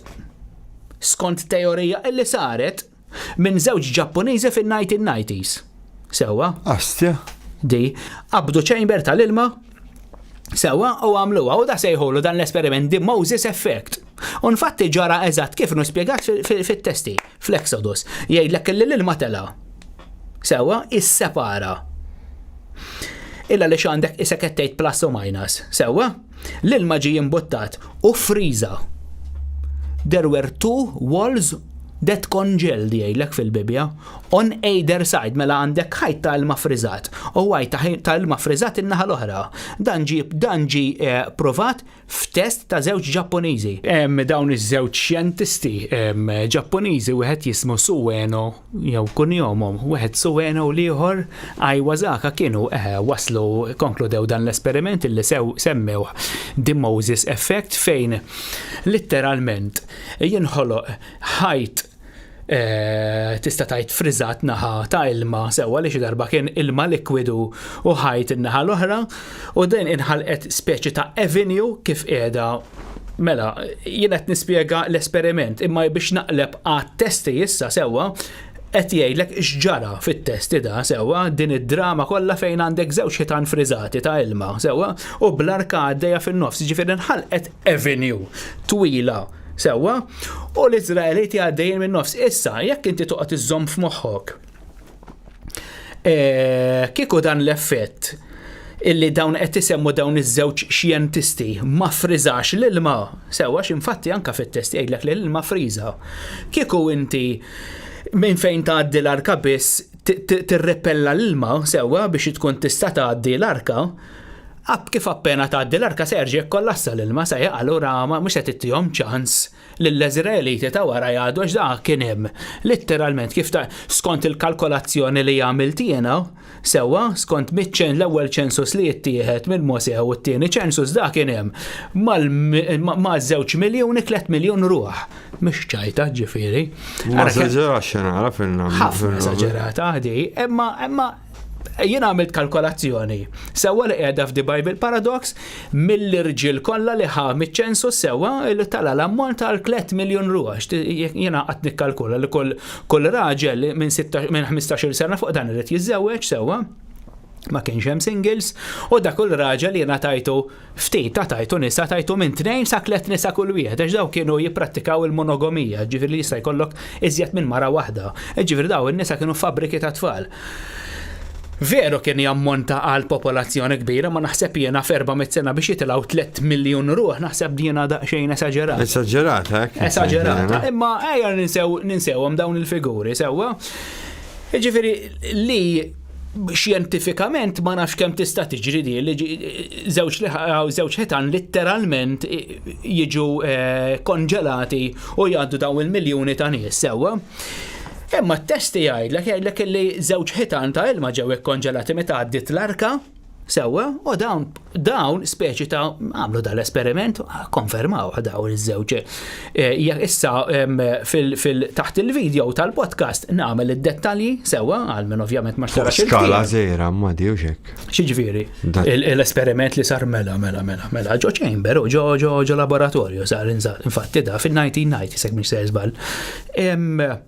U da, irnexxilhom jgħaddu insomma, issa kemmu veru, jiena ma nafx, imma huwa avveniment interessanti li jipprovokalek il-ħsieb, tgħid imma marraj daw dan il-Moses Effect li irnexxilhom jagħmlu da Jiena fuq pjattaforma żgħira, da qed jipprova jgħidilna da jista' jkun dan seta' sar fuq skala kbira ma nafux kemm jista' jsir, jiġifieri għax tit kwantità ta' plus u minus fis-sens biex inti tirrepella l-ilma ta' dija magnetic qed tifhem. Mhux hekk għalhekk qed lek l-ewwel inti qed timmanipola s-surroundings ta' madwar. Ejja naqra naħseb jiena esaġerata, aħna jiena żjed nidħol f'kunċett ta' simbolizmu fil-Bibja milli ta' storja kemm hemm elementi storiċi u politiċi u militari ovvjament. Imma meta tidħol biex tipprova dawn l-istramberiji, fimt? Ma naħsibx li jsessib tarf għalkemm ma jeżistux ċertu affarijiet illum għadna m'għandniex konoxxenza tagħhom. Sewwa, bħal eżempju meta tkellimna minn wara l-kwinti fuq levitations u dawn l-affarijiet għalkemm tista' tasal għal teorija li tagħmel sens, imma kif sa tipprovhom dawn l-affarijiet, minnu bravu ilu jaħdem fihom jista' jorina kif forsi. Hemm affarijiet tant huma ambigwi, tant huma strambi sewwa illi ma tistax tgħid illi isma' dawn ġraw għax jiena l-fidi tiegħi jekk tgħidli. Jiena forsi ma nimxiex fuq dik it-triq, jien iżjed nassoċjhom ma' simbolizmu għax fis-simbolizmu iżjed insib illi jagħmlu sens milli jiġraw fatwalment dawn l-affarijiet sewwa. Mela dawn meta qasmu l-Iżraeliti meta qasmu dan il-baħar sewwa skont it-testi kellhom is-soġġorn tagħhom ġo Sinaj. Mela inti għandek il-Peninsula ta' Sinaj sewwa u din in-naħa għandek il-Baħar l-Aħmar. Bil-kontra, taraw, għandkom sewwa, għandek il-Baħar l-Aħmar u n-naħa l-oħra għandek il-Galf tal-Akaba. Fejn infatti Ron Wyatt, l-arkeoloġiku Amerikan Ron Wyatt sab dawk ir-roti ta' chariots. Issa inti tgħid li orrajt, dak iż-żmien f'kod biċ-chariots kien. Għax qed tassoċjahom bil-fors mal-esodu. Għalkemm sab affarijiet awtentiċi għamel claims straordinarji. Ron Wyatt, fuq Ron Wyatt qed nitkellmu? Ejja, jsib ħafna affarijiet. Infatti dak is-sit fejn hemm l-lum iċ-ċirkondat bil-fens huwa out of bounds fejn jaħsbu li kien hemm ħoreb li qiegħda ġo Saudi Arabia. Dikka kien minna li kien hemm indaħħalu fija wkoll minn hekk minix ser żball. Jista' jkun ser żball għax dan huwa każ daqsxejn kompless. Sewwa u dan huwa studju li kont għamilt snin ilu ġifieri biex niftakar dawn id-dettalji kollha naħseb jiena daqsxejn possibbli. Irrid nidħol daqsxejn fil-kodba tiegħu fl-istudju. Kont ħadd nara fil-fond fih imma għalkemm sab affarijiet għamel affarijiet li ma kienux minnhom bħal sab fejs sallab Kristu u d-dem ta' Kristu. Fuq Ron Wyatt qed nitkellmu li daqsxejn bombastiċi. Bombastika l-aħħar. Hemm telefni mbagħad. Le, meta persuna mbagħad tibda tipprova tawtentika xi ħaġa bħal meta semmejna l-ewwel tas-salib sewwa da fil-Grieg fit-testi Griegi dan jissejjaħ Stavros, jiġifieri jekk dawn fil-verità kienu mhix isalbu n-nies imma jdendluhom mazzok. Sewwa? Illi mbagħad daħlu s-salib minn aspett simboliku moħħbi biex jgħaddu informazzjoni b'mod segret. Għal xiex inti titawtentika dan is-simbolu jekk dan is-simbolu ġenwinament huwa mogħti b'mod biex jibqa' simboliku. Għal xiex tiġibu fatwali, għal xiex tipprova tagħti ċertu evidenza. Bħal met eżempju iridu jgħidu l-salib, is-simbolu ta' salib huwa Kristjan. Le, mhuwiex Kristjan. Mhuwiex Kristjan. Infatti dak huwa simbolu Eġizzjan, aqqas huwa Eġizzjan, għax l-Eġizzjani ħaduh minn x'imkien ieħor. Dan huwa simbolu li jmur lura mijiet. Sabuhem. Għax kemm imur lura fi żmien da. Għax tal-ewwel piramid hemm sabuha. M'hemmx rekord ta' piramid. Imma le mhux jekk m'hemmx. M'hemmx fil-piramid text m'hemmx. Imma meta xi ħadd jipprova jevalwa affarijiet bħal dawk, meta jgħidulek jien naf Santa Lena l-mod tal-kelma din kien hemm din il-mara illi kellha xi mart sewwa terminali u di misset is-salib u identifikaw li dan kien is-salib ta' Ġesu illa li ġdien fieqet. Alright, mela dan is-salib. Dawn kollha lor, di kollha romantiċiżmu, sew li qatt ma ġraw. Imma segwaċ u għal nies illi jridu jemnu jiena ma nistax inmerihom għax jekk li jemnu hekk. Daw, is-Santo Graal għandu l-poteri. Il-Lanza Tongina għandha l-poteri. U l-Eżar ta' Turin m'għandux. Dak konċett li xi darba jekk dak nagħmlu podcast fuqhom ukoll, dak interessanti qed is-sangre għal hekk. Ma affarijiet huma naqra. Le mhux imma hemm ħafna affarijiet simboliċi, imma hemm ħafna affarijiet li għandhom x'jaqsmu mal-ġenetika wkoll, u żgur. Meta tibda tidħol fil-lor tagħhom tant hemm simboliżmu u affarijiet segreti. Illi ġifri do jgħodu jaħbu l-affarijiet fit-tekst. Għal-tapposta. Il-Bibja kollha hekk. Kollha hekk. Mela il-Bibja da għal ftit mhux għal ħafna. Eżatt, kif bdejt ngħid l-ewwel. Il-Bibja qiegħda għal dak li veru jaf x'inhu jiġri fil-ħajja. Mhux għal dak li omax l-rutina ta' kuljum. Imur jitqarben, xtara top-up. Dak ma jafx laqtu. Dak bniedem illi qed jimxi ma' diska jitfalek diska ma' żifna tas-sistema dat jisfen. Qed tifhem inti meta persuna. Jekk il-qassis jgħidilhom titfgħu ġewwa mhux barra, jitfgħu ġewwa. Hemm x'hekk kienu jagħmlu barra. Qabel hekk kienu jagħmlu qabel kienu jimxu ma' żifna jekk inti għal mod tal-kelma. Persuna illi wasalt fl-evoluzzjoni tiegħek illi ħassejt xi ħaġa tajt tisma' imma jiena din is-sistema qed narani, qed nagħmel affarijiet illi mhumiex tan-natura tiegħi, mhux jiena rrid nagħmilhom da qed niġi sforzat biex ngħix ħajja illi jiena bażikament mhix tiegħi ma jogħġbunix jekk jiena inħobb nagħmel affarijiet manwali. Imma m'iniex tepar ġol uffiċċju. Imma s-sistema trid tġibni bil-fors bniedem akademiku, jien qed nagħmilha kontra qalbi, jien mhux qed ngħix ħajti, jien qed ngħix ħajja tas-sistema. Ħafna min-nies ma jirrealizzawx di tal-one size fits all irridu ngħaddu kollha mill-istess lembut. Jisek fl-ixkun fuq il-konvejer. Eżatt, jew timxi mal-fliexken l-oħra jew kellha tażel. Min irid ikun fl-agrikoltura, mal-annimali, fin-natura, jekk jaħ titfgħu ġo mdawwar berba ħitan spissja jispiċċa jibla walla l-pinnoli. Għax dan moħħu hekk maġun da jrid ikun fin-natura. Minnu poeta, kif tiġibu engineer? Ma tagħmilx sens għax aħna maħniex kollha l-istess. Sewwa, jiġifieri s-sistema għalhekk isimgħu tissistema għalek moħħok. U Mosè hekk għamel biex nerġgħu nirrotaw lura fuq Mosè. Mela insibu illi fit-testi il-preżenza tal-mulej qiegħda kullimkien.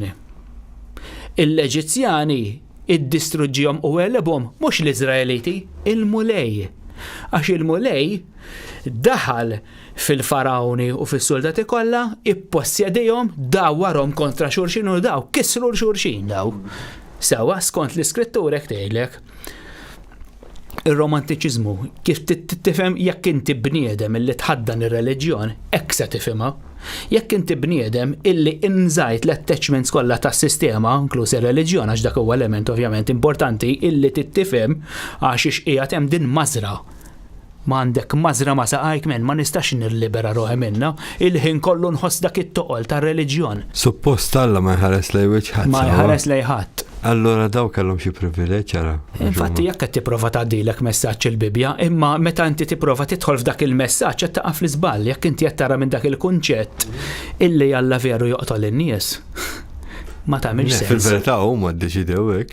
Eżatt, imma dak taf għax iddeċidew hekk biex jaħbu l-verità. Issa ħanaddilek żewġ simboli oħra, mela. Mela meta dawn ħelsu mill-Eġizzjani u daħlu ġo Sinaj sewwa, hemmhekk dawn is-soġġornjaw għadu hemmhekk għamlu diversi xhur sewwa għax dawn kienu ftaqbad tgħid. It-triq tagħhom kienet iddeterminata jkomplu xi jew le sewwa minn dan l-ispiral tan-nar.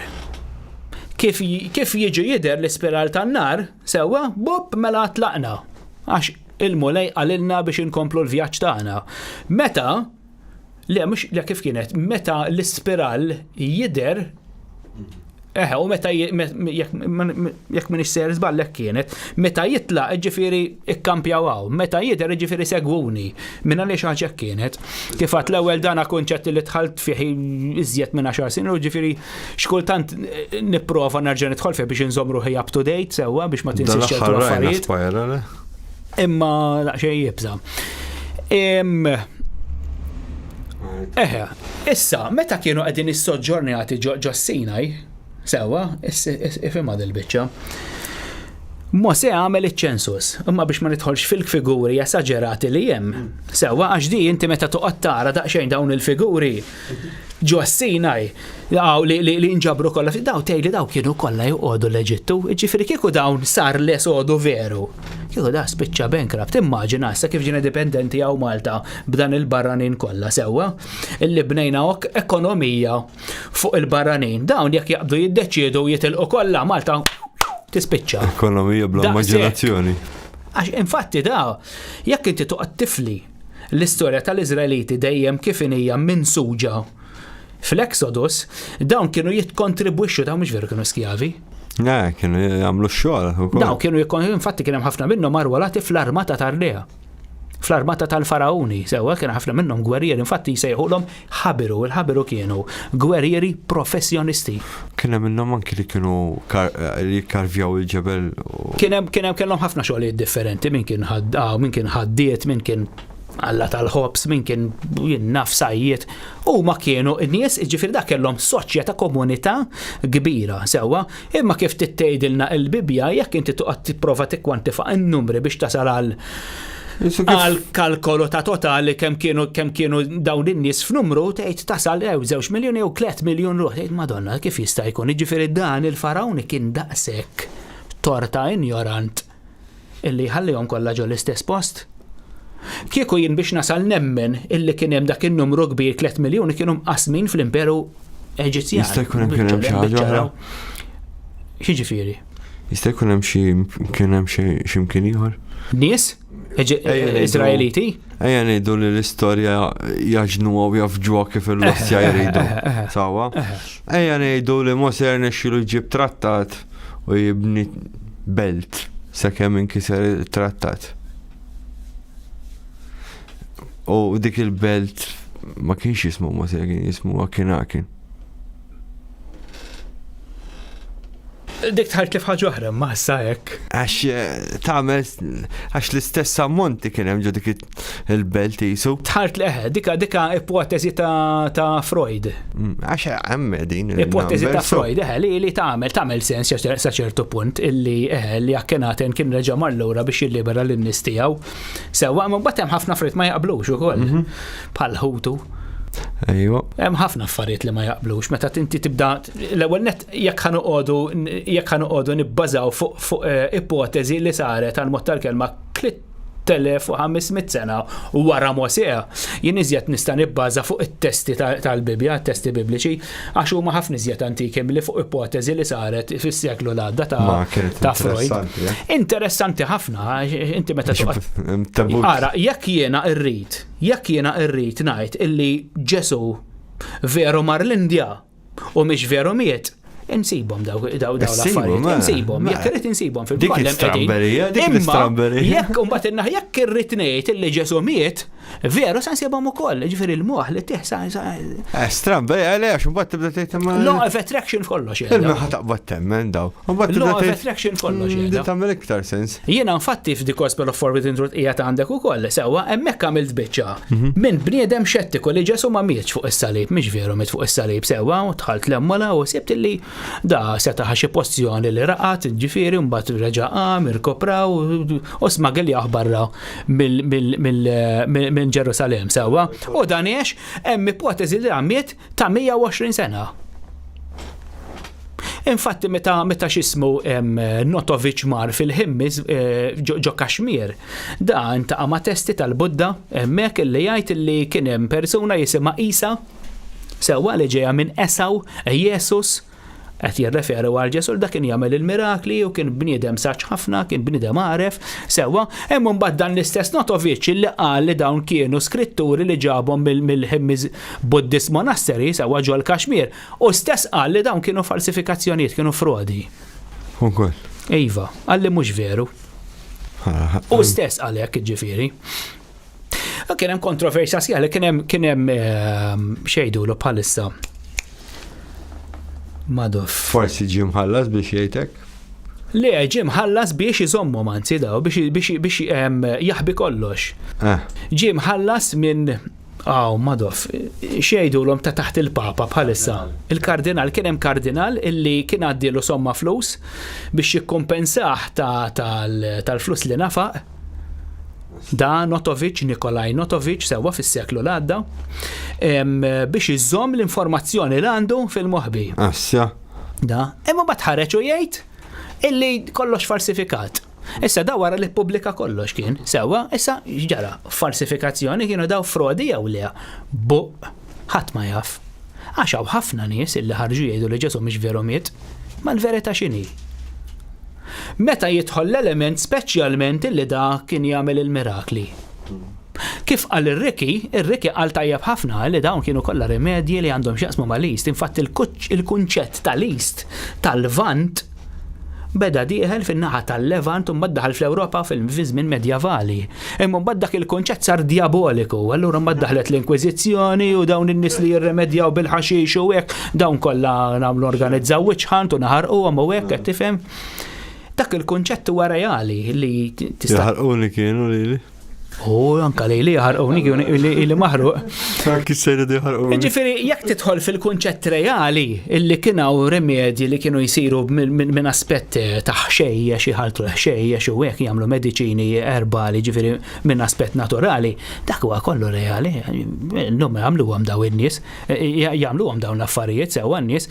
Imma mbagħad meta nidħlu f'kunċett tal-mirakli u nippruvaw inħaltu nagħmlu potpuri Ġesu Kristu u t-tifel tal-Alla u mirakli u hekk. Daqsxejn żejra drammatika żejjed. Dejjem kienu kemm tajbina.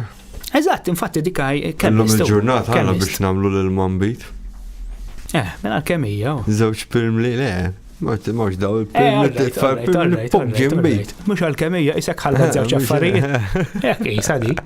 Biex inkompli fuq is-suġġett biex inkompli iżjed nevolvi fuq Mosè meta waslu ġo Sinaj, isma' daqsxejn ġara, hawnhekk qed tidħol daqsxejn simboloġija oħra.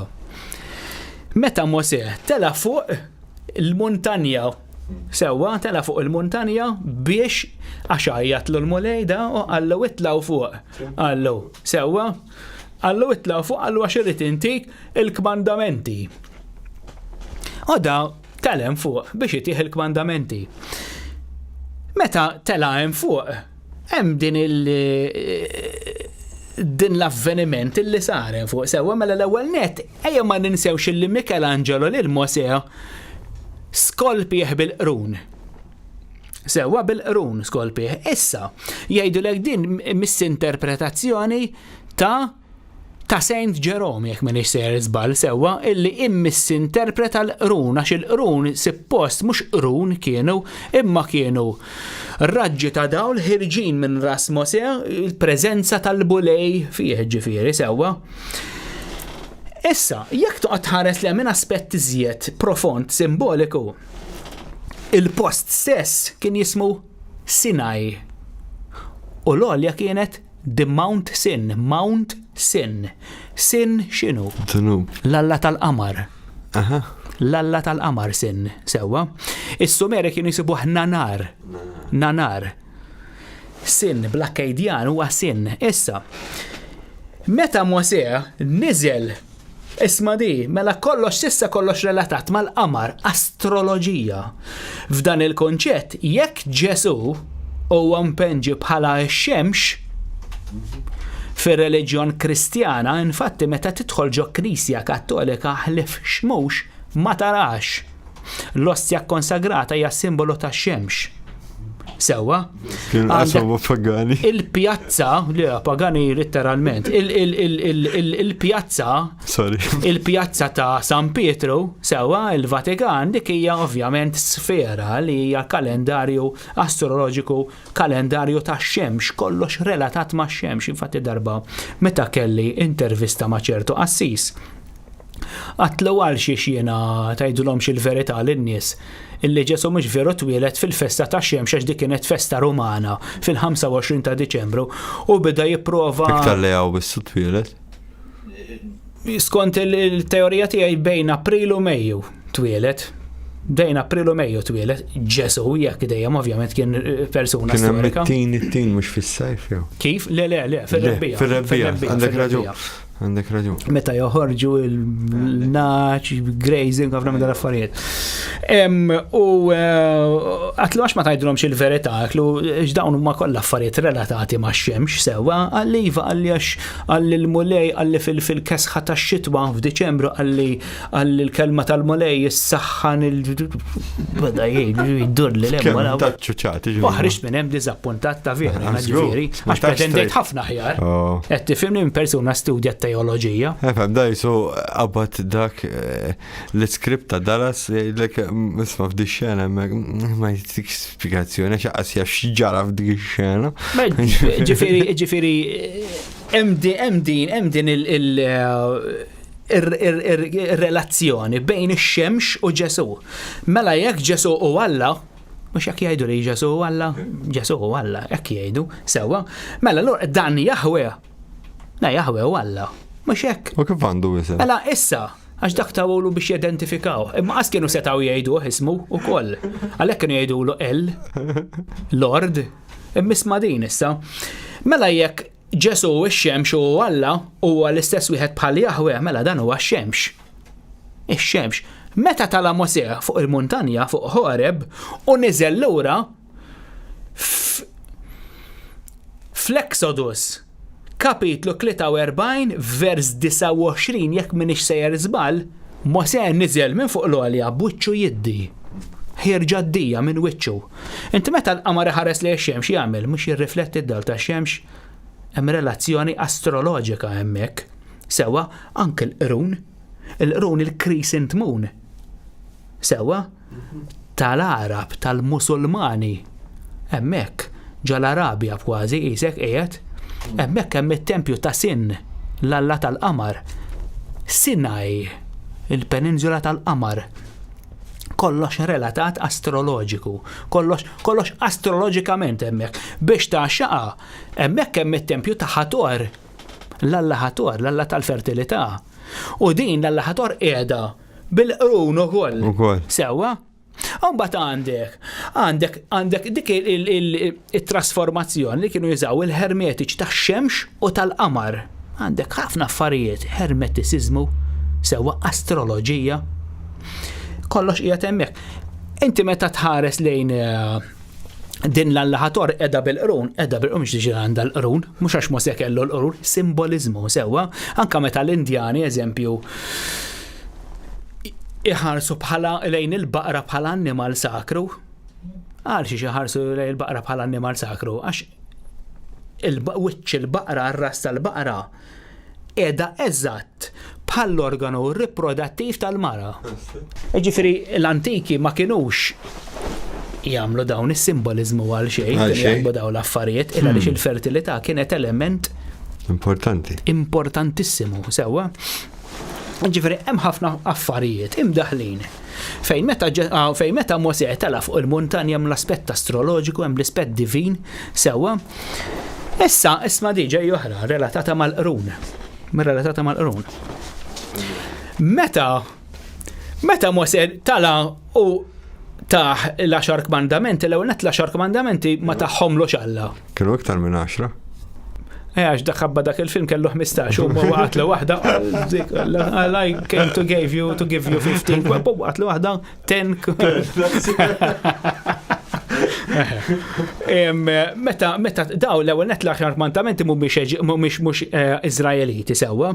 Infatti jinsibu illi Ġetro li kien iċ-chief priest ta' Midjan il-kunjatu ta' Mosè sewwa tagħhom l-kmandamenti. Anka fil-Koran għattes qiegħed illi Ġetro ta' l-kmandamenti lil-Mosè. Mhux Alla tagħhom Ġetro. Fil-verità wkoll dawn l-10 kmandamenti insibuhom li huma ħafna qrib ta' regoli Eġizzjani. Illa li l-Iżraeliti bwirtu ħafna mill-kultura u tradizzjonijiet Eġizzjani, infatti l-arka tal-alleanza sejħela li trid dik hija Eġizzjana mhux Iżraelita, hemm ħafna affarijiet. Anke bħala isin, qubit. Eżatt, hemm ħafna affarijiet li huma Eġizzjani sewwa. Mela da meta talan fuq u taħla 10 kmandamenti, ngħidu li tagħhomlu Alla il-mulej sewa u niżel bihom u rom lill-Iżraeliti qegħdin jiffesteġġaw għamlu l-oġol tad-debb. Dak l-avveniment fejn għamlu l-oġol tad-debb sewa. Kienu ġabru il-fidet u ġabru id-debb u hekk u sakemm dam fuq Mosè għamel 40 ġurnata hemm 40 sewa. Sakemm dam 40 fuq l-għolja da għamlu l-oġol tad-debb sewa u insomma għadu jadurawh. Meta niżel Mosè u rom qed jiffesteġġaw, qabat l-10 kmandamenti u għaddabhom l-da. Sewa. Qed nitaqax, qed nimmaġinaw għadbilhom l-10 kmandamenti.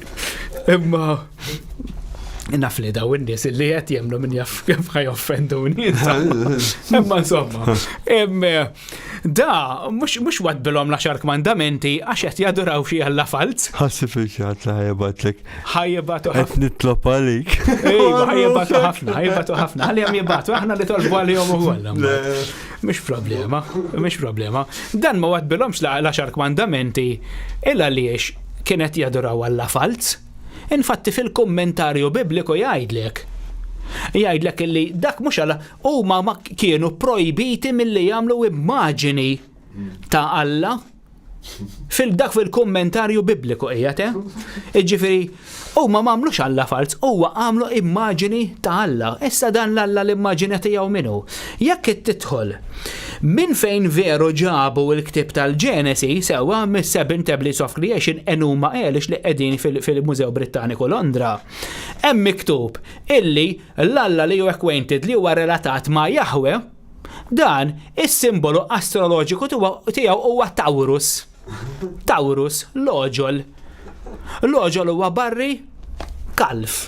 Barri żejr, l-oġol. U għamlu oġol. U għamlu oġol. Iġifieri dan l-Alla li kienu jadoraw l-Iżraeliti mhux dan l-Alla etern in-natura kif għaw ħafna nies illi jemnu f'reliġjon illi jaħsbu li l-Alla li jemnu huwa dan l-Alla etern, l-Alla naturali li għeda u wieħed minn dawn l-entitajiet illi ġew fid-dinja tagħna fis-sittjum entitajiet kozmiċi, għambat ovvjament l-Izraeliti, l-awturi sakri qabdu u għamlu minestra sħiħa. Kif ridu, skont it-twemmin tagħhom dan, ovvjament mbagħad mal-miġja ta' żmien wara lif ta' żmien, in-nies baqgħu jemnu illi dan l-Alla huwa l-Alla eternu sabaħu dalam sewwa. Issa. Mela, da reġatela għaw għamel raġa taħ l-10 kmandamenti, insomma, u niżel insomma u għallhom lil. Ġalli demna darbtej. Niswa raġa tellaw hemm fuq daw. Raġa tellaw. Taħ raġa l-10 kmandamenti il-mulej lil Mosè u niddaqqonix laħodux niddaqqoni. Daw affarijiet serji daw. Ma daw affarijiet serji. Jiena ma nafx jiena tara kisa qed taqra komika lejja. Le, hemm ħafna affarijiet serji li huma. Ejwa lemma toħodha letteralment. Jekk toħodha letteralment kif ngħid. Le, mhux hekk. Ma mbagħad kif tispjega ħadd mill-aspett ieħor. Għalhekk nġibuk hawnhekk inti li huwa vera interessanti kif tispjegahha inti huwa totalment differenti. Hemmhekk noqgħod nisma' l-qassis jgħidha din ndax il-lost jgħid. Mhux hekk. Efhem, kif qed nitkellem ma' Mirko, milux mort qudiesa. Konti li ma mmur qudies asnaf kemm il-20 ta' snin li ma nisel qudies. U bdejt nisimgħu jitkellem konna qegħdin għawdex. Morna il-Knisja, skużi, ta' Santa Luċija. Konna għamilna ġimgħa hemmhekk u morna qedtilhom l-oħra qedtilhom tix morru nisimgħu qudies, kont taħares lejja qisnijiet xi ħaġa. Daqqa li imur il-qudies. Insomma, qedtilhom iva u mordu veru ħadd pjaċir ġifieri, bida jitkellem veru bis-sens, bida jagħmel ħafna eżempji tajbin, imma mbagħad meta jidħollok f'dak l-element reliġjuż u jdaħħal affarijiet bombastiċi. Qed tifhem jaħasra iwa għalhekk kollox. Mill-aspett tiegħi imma minn aspett ta' persuna reliġjuża jibda jgħidlek għax Alla ma ninsewx illi Alla għalhekk f'dan il-ktieb. Kif għalhekk? Int fejn tafx qal? Mela Alla jitkellem, insomma, mela n-natura titkellem, kif tittajt bil-fors li dan hu Alla? Fl-istess kunċett, jekk dan l-Alla li qed tgħidu intkom illi jitkellem man-nies kif m'għadux jidher illum. Kif m'għadu jitkellem ma' ħadd. Bżomm naqra. Melux Melux kelli konversazzjoni ma' waħda għajt li m'għadniex nisimgħu l-Alla għax dbedna mill-Big Bang. Il-Big Bang. Peress li jespandi.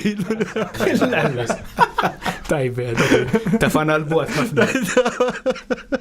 M'għadux jaqbad. Tibda l-servizz. Waħda minn dawk li nsemmu. Biex hekk ġifieri. Ma insomma. Jekk inti qed tenfasizza fuq xi ħadd illi fuq Alla illi qabel il-preżenza tiegħu kienet kontinwa il-ħin kollu. Għax ġara issa da, x'sar minnu? Qabel kien ikun tara avvenimenti bħra jinqasmu nies iqumu mill-mewt, ħmier jitkellmu. Għax eżempju fejn hemm l-istorja ta' Balam fil-Minalija jew fin-Numri jew fil-Levitikus, jekk min issejjer żball. Għax narġa' ngħid il-Bibja ma blajtiex jiena, allura ma niftakarx, imma Minalija naf Numri qas fil-Levitikus kien hemm dan Balam sewwa kien qiegħed fuq il-ħmar. U qabad iteħ bil-frosta għax bida jkaxkarlu saqaħ mal-ħajt. Sewwa u dan ħin kollu jtieħ. U l-anġlu tal-Alla taħ l-awtorità lil-ħmar biex jitkellem. U dal-ħmar qabad jitkellem. Allu għax qed tissawwatni, Allu, kemm int ignorant lil Balam sewwa. Jiġifieri din l-istorja għax qiegħda fil-Bibja ħanemnuha bħala storja milli ġifieri storika li ġrat. Dik qed tgħidlek aħseb naqra. Qed tgħidlek li qed tgħidlek xi ħaġa oħra di, sewwa ma tħroġ dak il-kunċett. Din qed tgħidlek xi ħaġa mhux neċessarjament għax hemm din l-istorja qed tgħidlek li l-ħmar qbad imbagħad tgħidli Alla jista' kollox Alla, żgur li jista' jġibu jitkellem il-ħmar.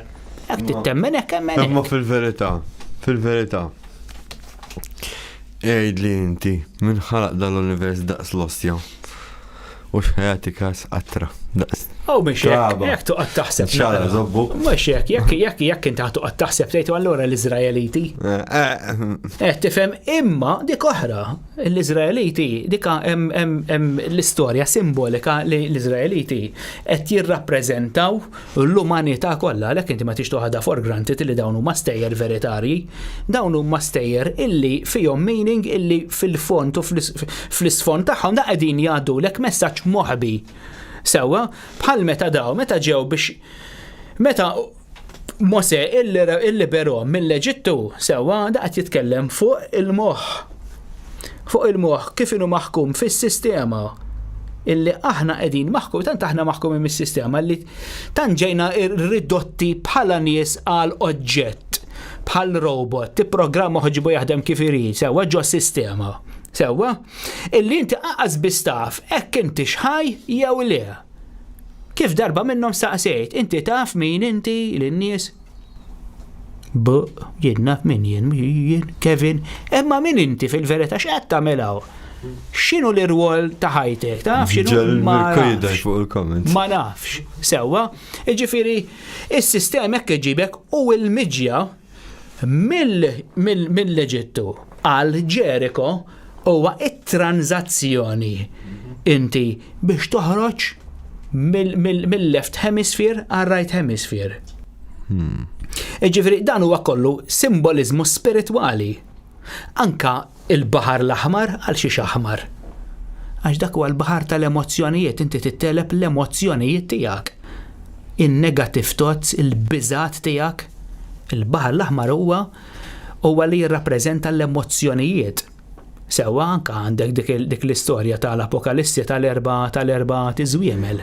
Sewwa kollha fihom kuluri differenti u kull kulur qed jirrappreżenta xi ħaġa. Sewwa, dawn huma kollha mhux veru kien hemm baħar kien hemm żiemel aħmar, żiemel iswed, żiemel li dawn kollha simboliżmu mhux veru kien hemm baħar aħmar. Kont saqsik xi ħaġa kużità out of context minn di. Allura meta inti għandek tas-Sumeri fejn jgħidlek li ma nafx hekk 3 jew 7 dark figure surrounded by light. Fejn dawn apparentement imxew fuq l-art bejn iż-żewġ rivers hawn, bejn iż-żewġ majjar, ħadd ma weġġa, imma tant kemm beżaw in-nies li bdew isuh laqdu. Minn hemmhekk kien ġejja l-kelma xitan. Minn hemmhekk l-records tagħhom. Allora dik l-istess kuntest bħal tal-Bibja. Mela, l-ewwel net il-kelma Bħala allegorija. Imma bis-Sumer mhijiex ħassatan. Il-kelma propja bis-Sumer insejt hemm relazzjoni bejn it-tnejn. Imma mhix ħassatan hija Ebrajka. Sewa insejt x'inhi l-kelma propja għal l-avversarju biex niftehmu. Avversarju, sewa, imma mbagħad dik ħadet konnotazzjoni kristjana bħala ladu. Għax din bħal Mose, sewa, din hija terminu legali li tista' tużah biex tiddefendi lilek innifsek b'in aspett legali, sewa bħal Mose l-eredi jew Desanova l-mod tal-kelma, sewa l-għadu Satana kienet terminu legali, sewa biex jiena eżempju immaġina jienu inti qegħdin il-qorti kontra xulxin. Mela inti l-avversarju xejn mhux neċessarjament l-għadu ġifieri li rid noqtlok. Inti l-avversarju tiegħi sewa imma minn aspett Ebrajku ħadet konnotazzjoni differenti għal ħassatan ġiet iżjed personali għal għaliex meta nidħlu meta nidħlu fl-iskritturi Sumeri insibu li kien hemm din il-battalja għad-dinja bejn iż-żewġ dinastiji primarji sewa bejn id-dinastija ta' Enlil illi huwa Jahwe tal-Ebrajċi sewa u bejn id-dinastija ta' Enki. Eja, sewa, issa, infatti kienu ġildu żewġ gwerer u l-aħħar waħda li kienu ġildu hija dik ta' Sodom u Gomorra. East versus West. Sewa, għandek li bliet tal-Vant. Illi jġildu, għandek li bliet tal-East. Bħal Sumera Kaduwe, qed tifhem? U li jġildu kontra li bliet tal-Levant. Sodom, Gomorra, jġildu kontra xulxin dawk fi żmien Abram. Dik l-aħħar waħda. U dawn kienu jsejħu l-xulxin. In-nies ta' żewġ partijiet differenti kienu jsejħu l-xulxin. Satana ħassatan. L-għadu l-avversarju. M'għandix kunċett reliġjuż. Hija iżjed politika, militar. Adottawh. Mbagħad eżatt, mbagħad ħadu din il-kelma u assoċjawha bħala l-għadu l-avversarju. L-avversarju jista' jkun tawh konnotazzjoni iżjed spiritwali sewwa. Il għaliex mbagħad qabdu meta daħlu fil-kunċett spiritwali biex jaqsmulek il-hemisfers tal-moħħ minn dik negattiva jew minn dik baxxa għal dik glorja. Il-baxxa tawha konnotazzjoni li tinstema bħala xi ħaġa avversarja xi tiżommok lula milli tevolvi. Sewwa allura dik Satana l-għadu minn aspett spirituali, mhux minn aspett reliġjuż, sewwa, għax minn aspett spirituali hemm differenzi hemm baħar jaqsam mal-aspett reliġjuż. L-aspett reliġjuż qed jaqbad lil bombastiċitajiet u qed jagħmilhom reali, sewwa. Bħallu ċifru minn simbolu ġabu veru, sewwa, serb jitkellem mhux naf jiena. Minn aspett spirituali mis-simboloġija inti tifhem il-kodiċi, is-ciphers tas-simboloġija biex tifhem eżatt il-meaning x'inhu jiġri. Issa, minn aspett reliġjuż dan Satana penġewh sewwa bil-qrun illi jgħix l-infern illi dan huwa is-sit ta' l-infernijiet kollha li għandu leġġjuni kbar ta' xjaten sewwa dawn qabdu id-demonju. Ix-xitan u l-Luċifru ġabuhom figura waħda illi wieħed letteralment m'għandux jaqsam mal-ieħor it-tlieta l m'għandhomx jaqsmu xulxin. Demonji jeżistu veru huma nies illi kellhom ħajja ġo ġisem sewwa meta mietu weħlu daw, letteralment weħlu. Bħal meta eżempju bniedem jidħol il-ħabs, dan bniedem ma jridx jitgħallem, hemm fuq joqtol inaqat ma' gang. Tifhem ma jridx jirkupra bħal nies oħra jagħmlu riabilitazzjoni, jagħmlu 10 snin joħorġu, mela ma baqax imwaħħal dan ħareġ, dan ankra hemm ġew. Minn aspett spiritwali mela dan huwa demonju, dan huwa l-għan tiegħu biex jkisser u jagħmel il-ħażen. Minn aspett spiritwali demonju, minn aspett reliġjuż Satana huwa dak il-being biex dak l-entità illi tittamillek il-ħażin sewwa illa li ħareġ mill-konċett tal-għadu Satan infatti huwa l-avversarju. Imbagħad ħaltu wkoll il-Luċifru. Luċifru huwa it-tester divin, dak illi jittantak. Jittantak għal xiex, għax jobodok, imma tinsiex li dak kollu simbolizmu ma jeżistix. Inti stess, Luċifru. Inti stess Alla, għalhekk aħna l-opposti, aħna Christ u Antikrist. Jekk sa toqgħod sejjer b'din id-drama il-Luċifru veru jeżisti u Alla veru jeżisti, mhux qed ngħid li ma jeżistix Alla jekk inti tittaraħ minn aspett mitoloġiku, sewwa se taraħ wieħed jinnaf wieħed jista' jitrasforma f'Alla f'naru f'dawn l-affarijiet, sewwa, imma minn aspett reali Alla għalija huwa natura illi jiddistruġġi u joħloq. Cycles, men, infini. Jina għalija dak Alla, mux għetnejt li ma nemminx f'Alla, ma nemminx. Mux jina parti minnu, in-natura, ma toqx tiġini b'dawn ir-reliġjonijiet, għax ma jamlu lebda sens. Taħseb l-qoddim teqpa religjonek balla u jieħed u dal-affarijiet jew jitispiċċa kollox ir-reliġjon. Mefhem li naħseb jien ma naħsebx li għandu weight. Naħseb jiena illi ir-reliġjoni ilha tiklef skużi sorma dawn l-aħħar 40 sena, infatti tilfet ħafna mis-saħħa tagħha. Se jgħidu biex iġibu tfal anke jagħmlu l-story view. Imma minn aspett ekonomiku jekk inħarsu lejn l-iżjed reliġjon b'saħħitha fid-dinja li hija l-Vatikan, il-Holy See, is-saħħa tagħhom għada enormi ġifieri.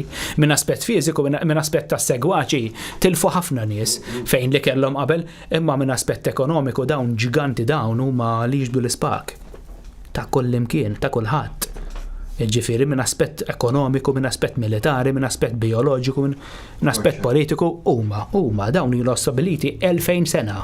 Minn 1933 jom jafu li għawel għalijeni ta' Bin 1933. Mela l-UFO del Duce. Lex 1933 dawn għandhom informazzjoni li hija antikissima.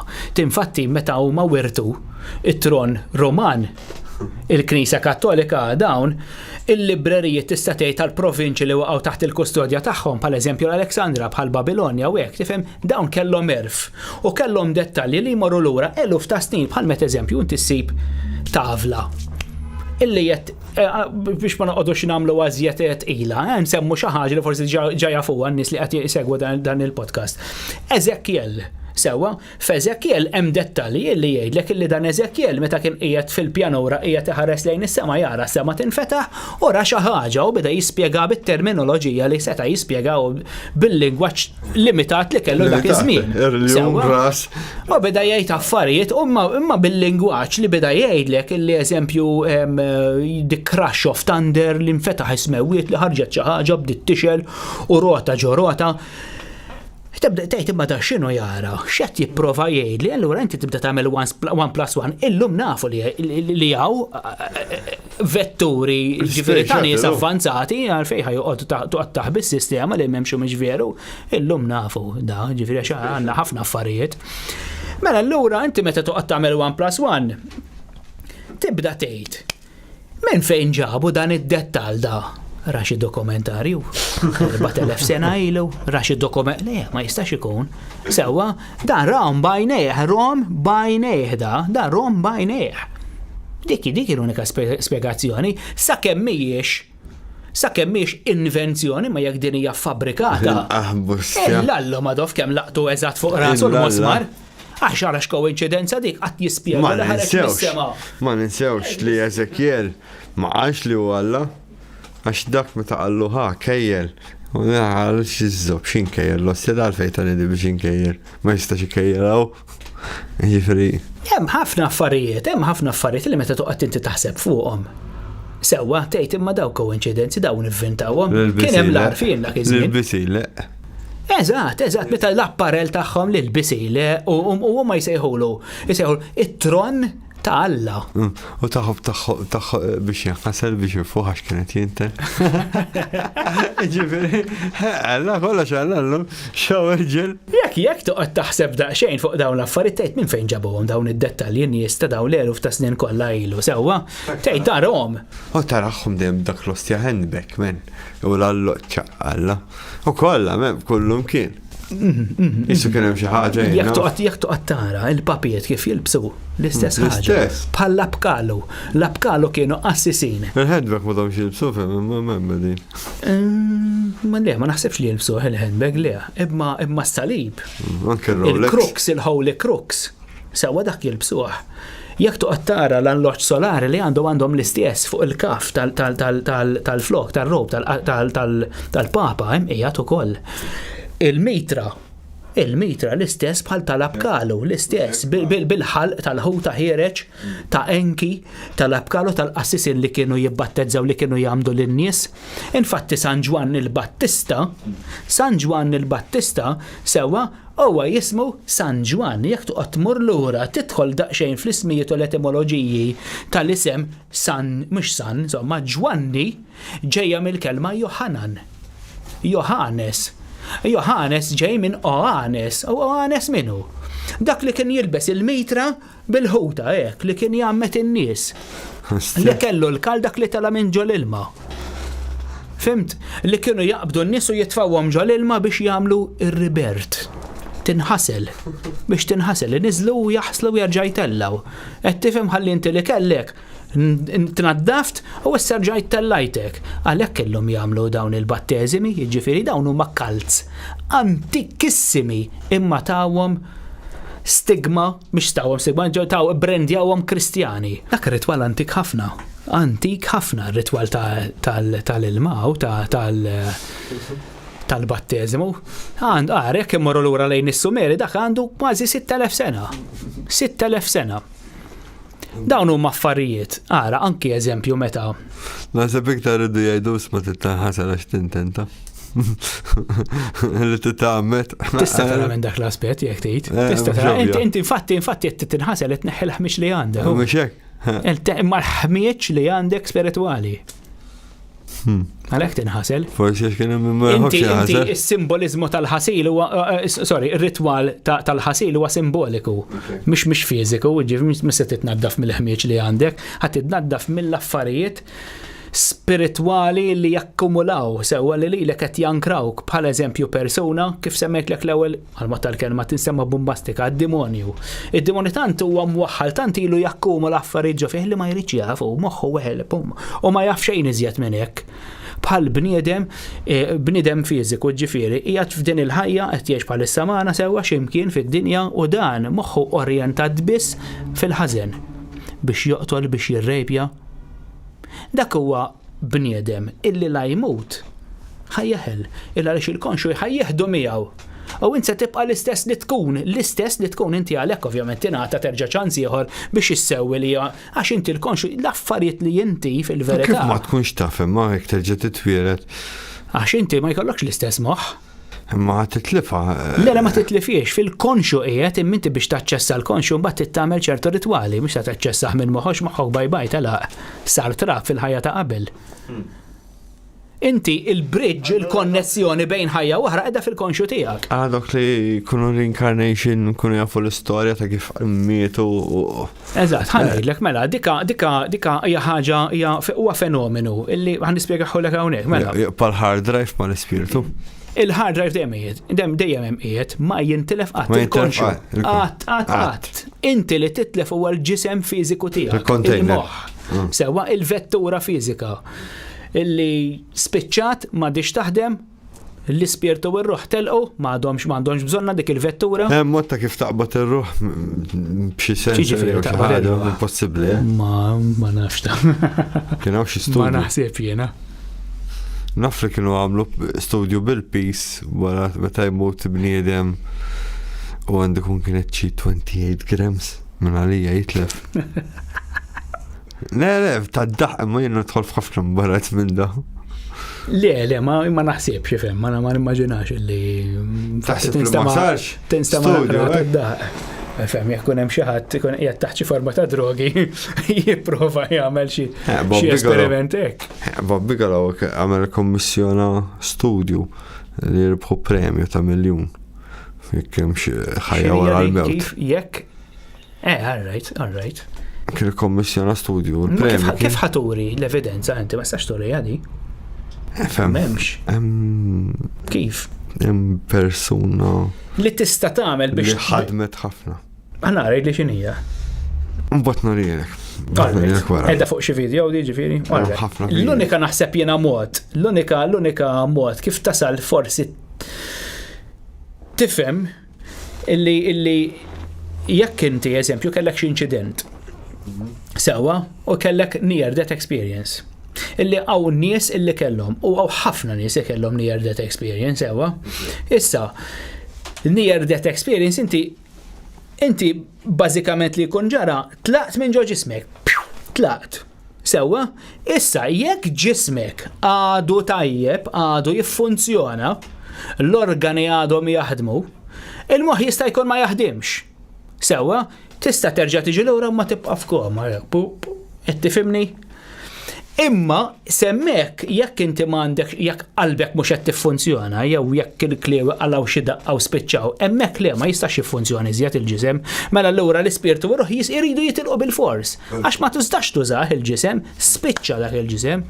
Sewa allura miet. Jekk il-moħħ jibqa' jiffunzjona mhux imma tali mod illi inti tista' tkompli tgħix b'mod normali, ir-ruħ u l-ispirtu xorta jistgħu jaċċessaw jerġa' l-ġisem. Sewa, inti tispiċċa persuna diżabbli minn moħħok. Ġifieri psikoloġikament tispiċċa persuna diżabbli, imma l-ġisem xorta jista' jintuża, imma jekk il-ġisem marlu xi organu illi mingħajru ma jistax jiffunzjona m'għandekx ekosistem ġa ġismek illi tista' tissupplixxi d-dem, il-ġisem miet daqshekk mela l-ispirtu jridu joħorġu bil-fors. Bil-fors, sewa, imma jekk inti l-ġisem tista' terġa' jerġa' jintuża, mela inti kellek speċi ta' astral projection. Sewa, inti wasalt sa ċertu punt u b'xi intervenzjoni medika jew b'xi imħabba inti rġajt ġejt lura, bum rġajt ġejt lura. Jew għax għamlulek il-pompa, jew għamlu tawk l-elettriku, tawk ir-raġġi tal-elettriku u b'xi mod reġgħu iġġenerawlek qalbek, inti rġajt ġejt lura. Jista' jkun pereżempju meta inti tara. Dak il-mod biss tittassib taf jekk hemm xi ħajja wara l-mewt jew minn xi astral projection. Ikku tkunu proġettajtu trejn fl-imkien. Dejjem jgħidu l-istess affarijiet. Daw li jkunu near death experience u bekk li t-tunnel u x'naf jiena. Ovvjament għax inti sem tasalu. Imma jista' jkun pereżempju aħna inti taf li meta jkun insir accident jintreħa likwidu biex tikkomfort. To let go. Forsi immaġinazzjoni tagħha. Minna. Peress li tiġi daqs li kieku psychedelic. Tipo. Alright, fimtek. Ġifri inti għattejt din il-ħansejħu la kimika sewa li tiġi rilaxxata fil-ġisem. Minn ġo glandola. Sewa, ġifri da tiftaħlek ċertu tieqa jew illi qed ġalek taħseb li inti ħriġt minn ġismek milli fil-verità għadek hemm. Biex tgħidlek wara daqshekk, let go. Issib comfort biha. Nifhem kollox jista' jkun. Ma nistax nikkonferma jiena li veru toħroġ mill-ġisem fis-sens ta' out of body, mhux nista' nikkonferma, nista' ngħidha b'mod konkret għax jien għaddejt minnha, imma s'issa qatt ma kelli near death experience, ma nistax nitkellem fuqha, ġifri smajt nies li jitkellmu fuqha sewwa u ħafna minn nies jaqblu ġifieri fli jkunu qed jgħidu, imma ma nistax nitkellem fuqha, ġifieri nista' ngħidlek iwa ta' vera ma nafx. Allura kif taħseb li dali seħulu għalla jew l-entità xini jew minħoloq dal-univers jinsab kullum kien? Mela, inti sejjaħtela entità, sewa jum kella minħoloq dal-univers. Mela, għandek l-entità, nisseparawa minn dak il ħoloq l-univers, sewa, dika nidħlu fil-konċett ta' dawn l-entitajiet li ġew u l-kreazzjoni vera. Jekkux l-univers aħna, jew l-entità li ħoloq l-univers u daw, jew kux kullum kien jekkux qed jara ketta minn ħaġa pastaża. Mela, l-univers huwa kollox, ġifri jekk aħna qegħdin ġol l-univers, aħna parti mill-univers, mela aħna l-univers. Darba minnhom hemm għadni kif għamilt dik is-sezzjoni ta' qali fuq l-astral projection, ma nafx semmejtix, li semmejta Mariki illi aħna sewa l-evoluzzjoni tagħna infinita xi darba rridu naslu skont ovvjament ipotezi tiegħi illi xi darba aħna rridu nsiru xemx. Tgħidli kif jiġifieri nsiru xemx, illa li xiena nemmen illi jew iżjed milli nemmen inħoss illi aħna sewa xi darba konna bakterja. Fil-bidunet konna bakterja, konna alġi aħna sewwa, konna xi tip ta' mikrobu, mbagħad evolvejna. U wasalna tajlu ġifieri qed tara mela diġà minn bakterja ġejt bniedem, mela minn bniedem sewwa inti isek jekk għandek dinja. Sewwa pjaneta. Jekk għandek pjaneta, inti taħseb li pjaneta ħajja jew mejta? Skont xi tkun. Jiġifieri, pjaneta, bħal tagħna d-dinja tagħna. X'taħseb li ħajja. Ma kif tista' tkun taf hekk hux ħajja jew le? Sempliċi ħafna. Illa lix tipproduċi. Jekk hija pjaneta, ngħidu jekk hemm pjaneta mejta u ġabla biss. Le, mhux mejta. Le. Jekk hemm pjaneta illi aħna naħsbu illi vojta di vakanti m'hemm xejn għax għajnejna ma jarawhomx ma jfissirx li m'hemm xejn. Sewwa bħal meta eżempju hawnhekk jista' jkun hawn xi entitajiet aħna mhux narawhom. Issa emmen u temmenx aħna ma narawhomx. Issa fil-kunċett jekk pjaneta hijiex ħajja jew le. Sewwa jekk inti għandek il-ħamrija tipproduċi, mela allura qed is-siġar u għandek il-ħajja. Mela allura din id-dinja hija ħajja. Sewwa mela allura xiet iżomma ħajja din jekk tidħol fil-kunċett u tibda tipparaguna bniedem sewwa ta' skala żgħira u pjaneta. Mela allura jekk bniedem biex ikun ħajj vibranti u vivaċi jrid ikollu l-ispirtu u r-ruħ, mela allura d-dinja jrid ikollha l-ispirtu u r-ruħ. Sewwa, minn dak l-aspett li ipoteza tiegħi toħodni, ġifieri mela allura jekk din id-dinja għandha l-ispirtu u r-ruħ. Di minn dejjem kienet dinja. Minn dejjem kienet pjaneta di. Jiena fl-ipotezi tiegħi ma naħsibx li dejjem kienet dinja, evolviet. Imma xi darba se tispiċċa. Kellha ħafna inkarnazzjonijiet fl-evoluzzjoni tagħha, xi darba ser issir xemx, xi darba kienet bniedem. L-evoluzzjoni tagħna skont l-ipotezi li tħalt ħafna fid-dettal, edha fi ktib ieħor, edha fi quantum gnosis, sewwa, tħalt f'dik l-ipotezi u tfajt ħafna dettal illi aħna maħniex, mhux se nibqgħu, mhux se jkollna bżonn dan il-ġisem li għandhom għal dejjem, sewwa wara darba nilliberaw ruħna minn dan il-ġisem, aħna se nsiru xi ħaġa oħra.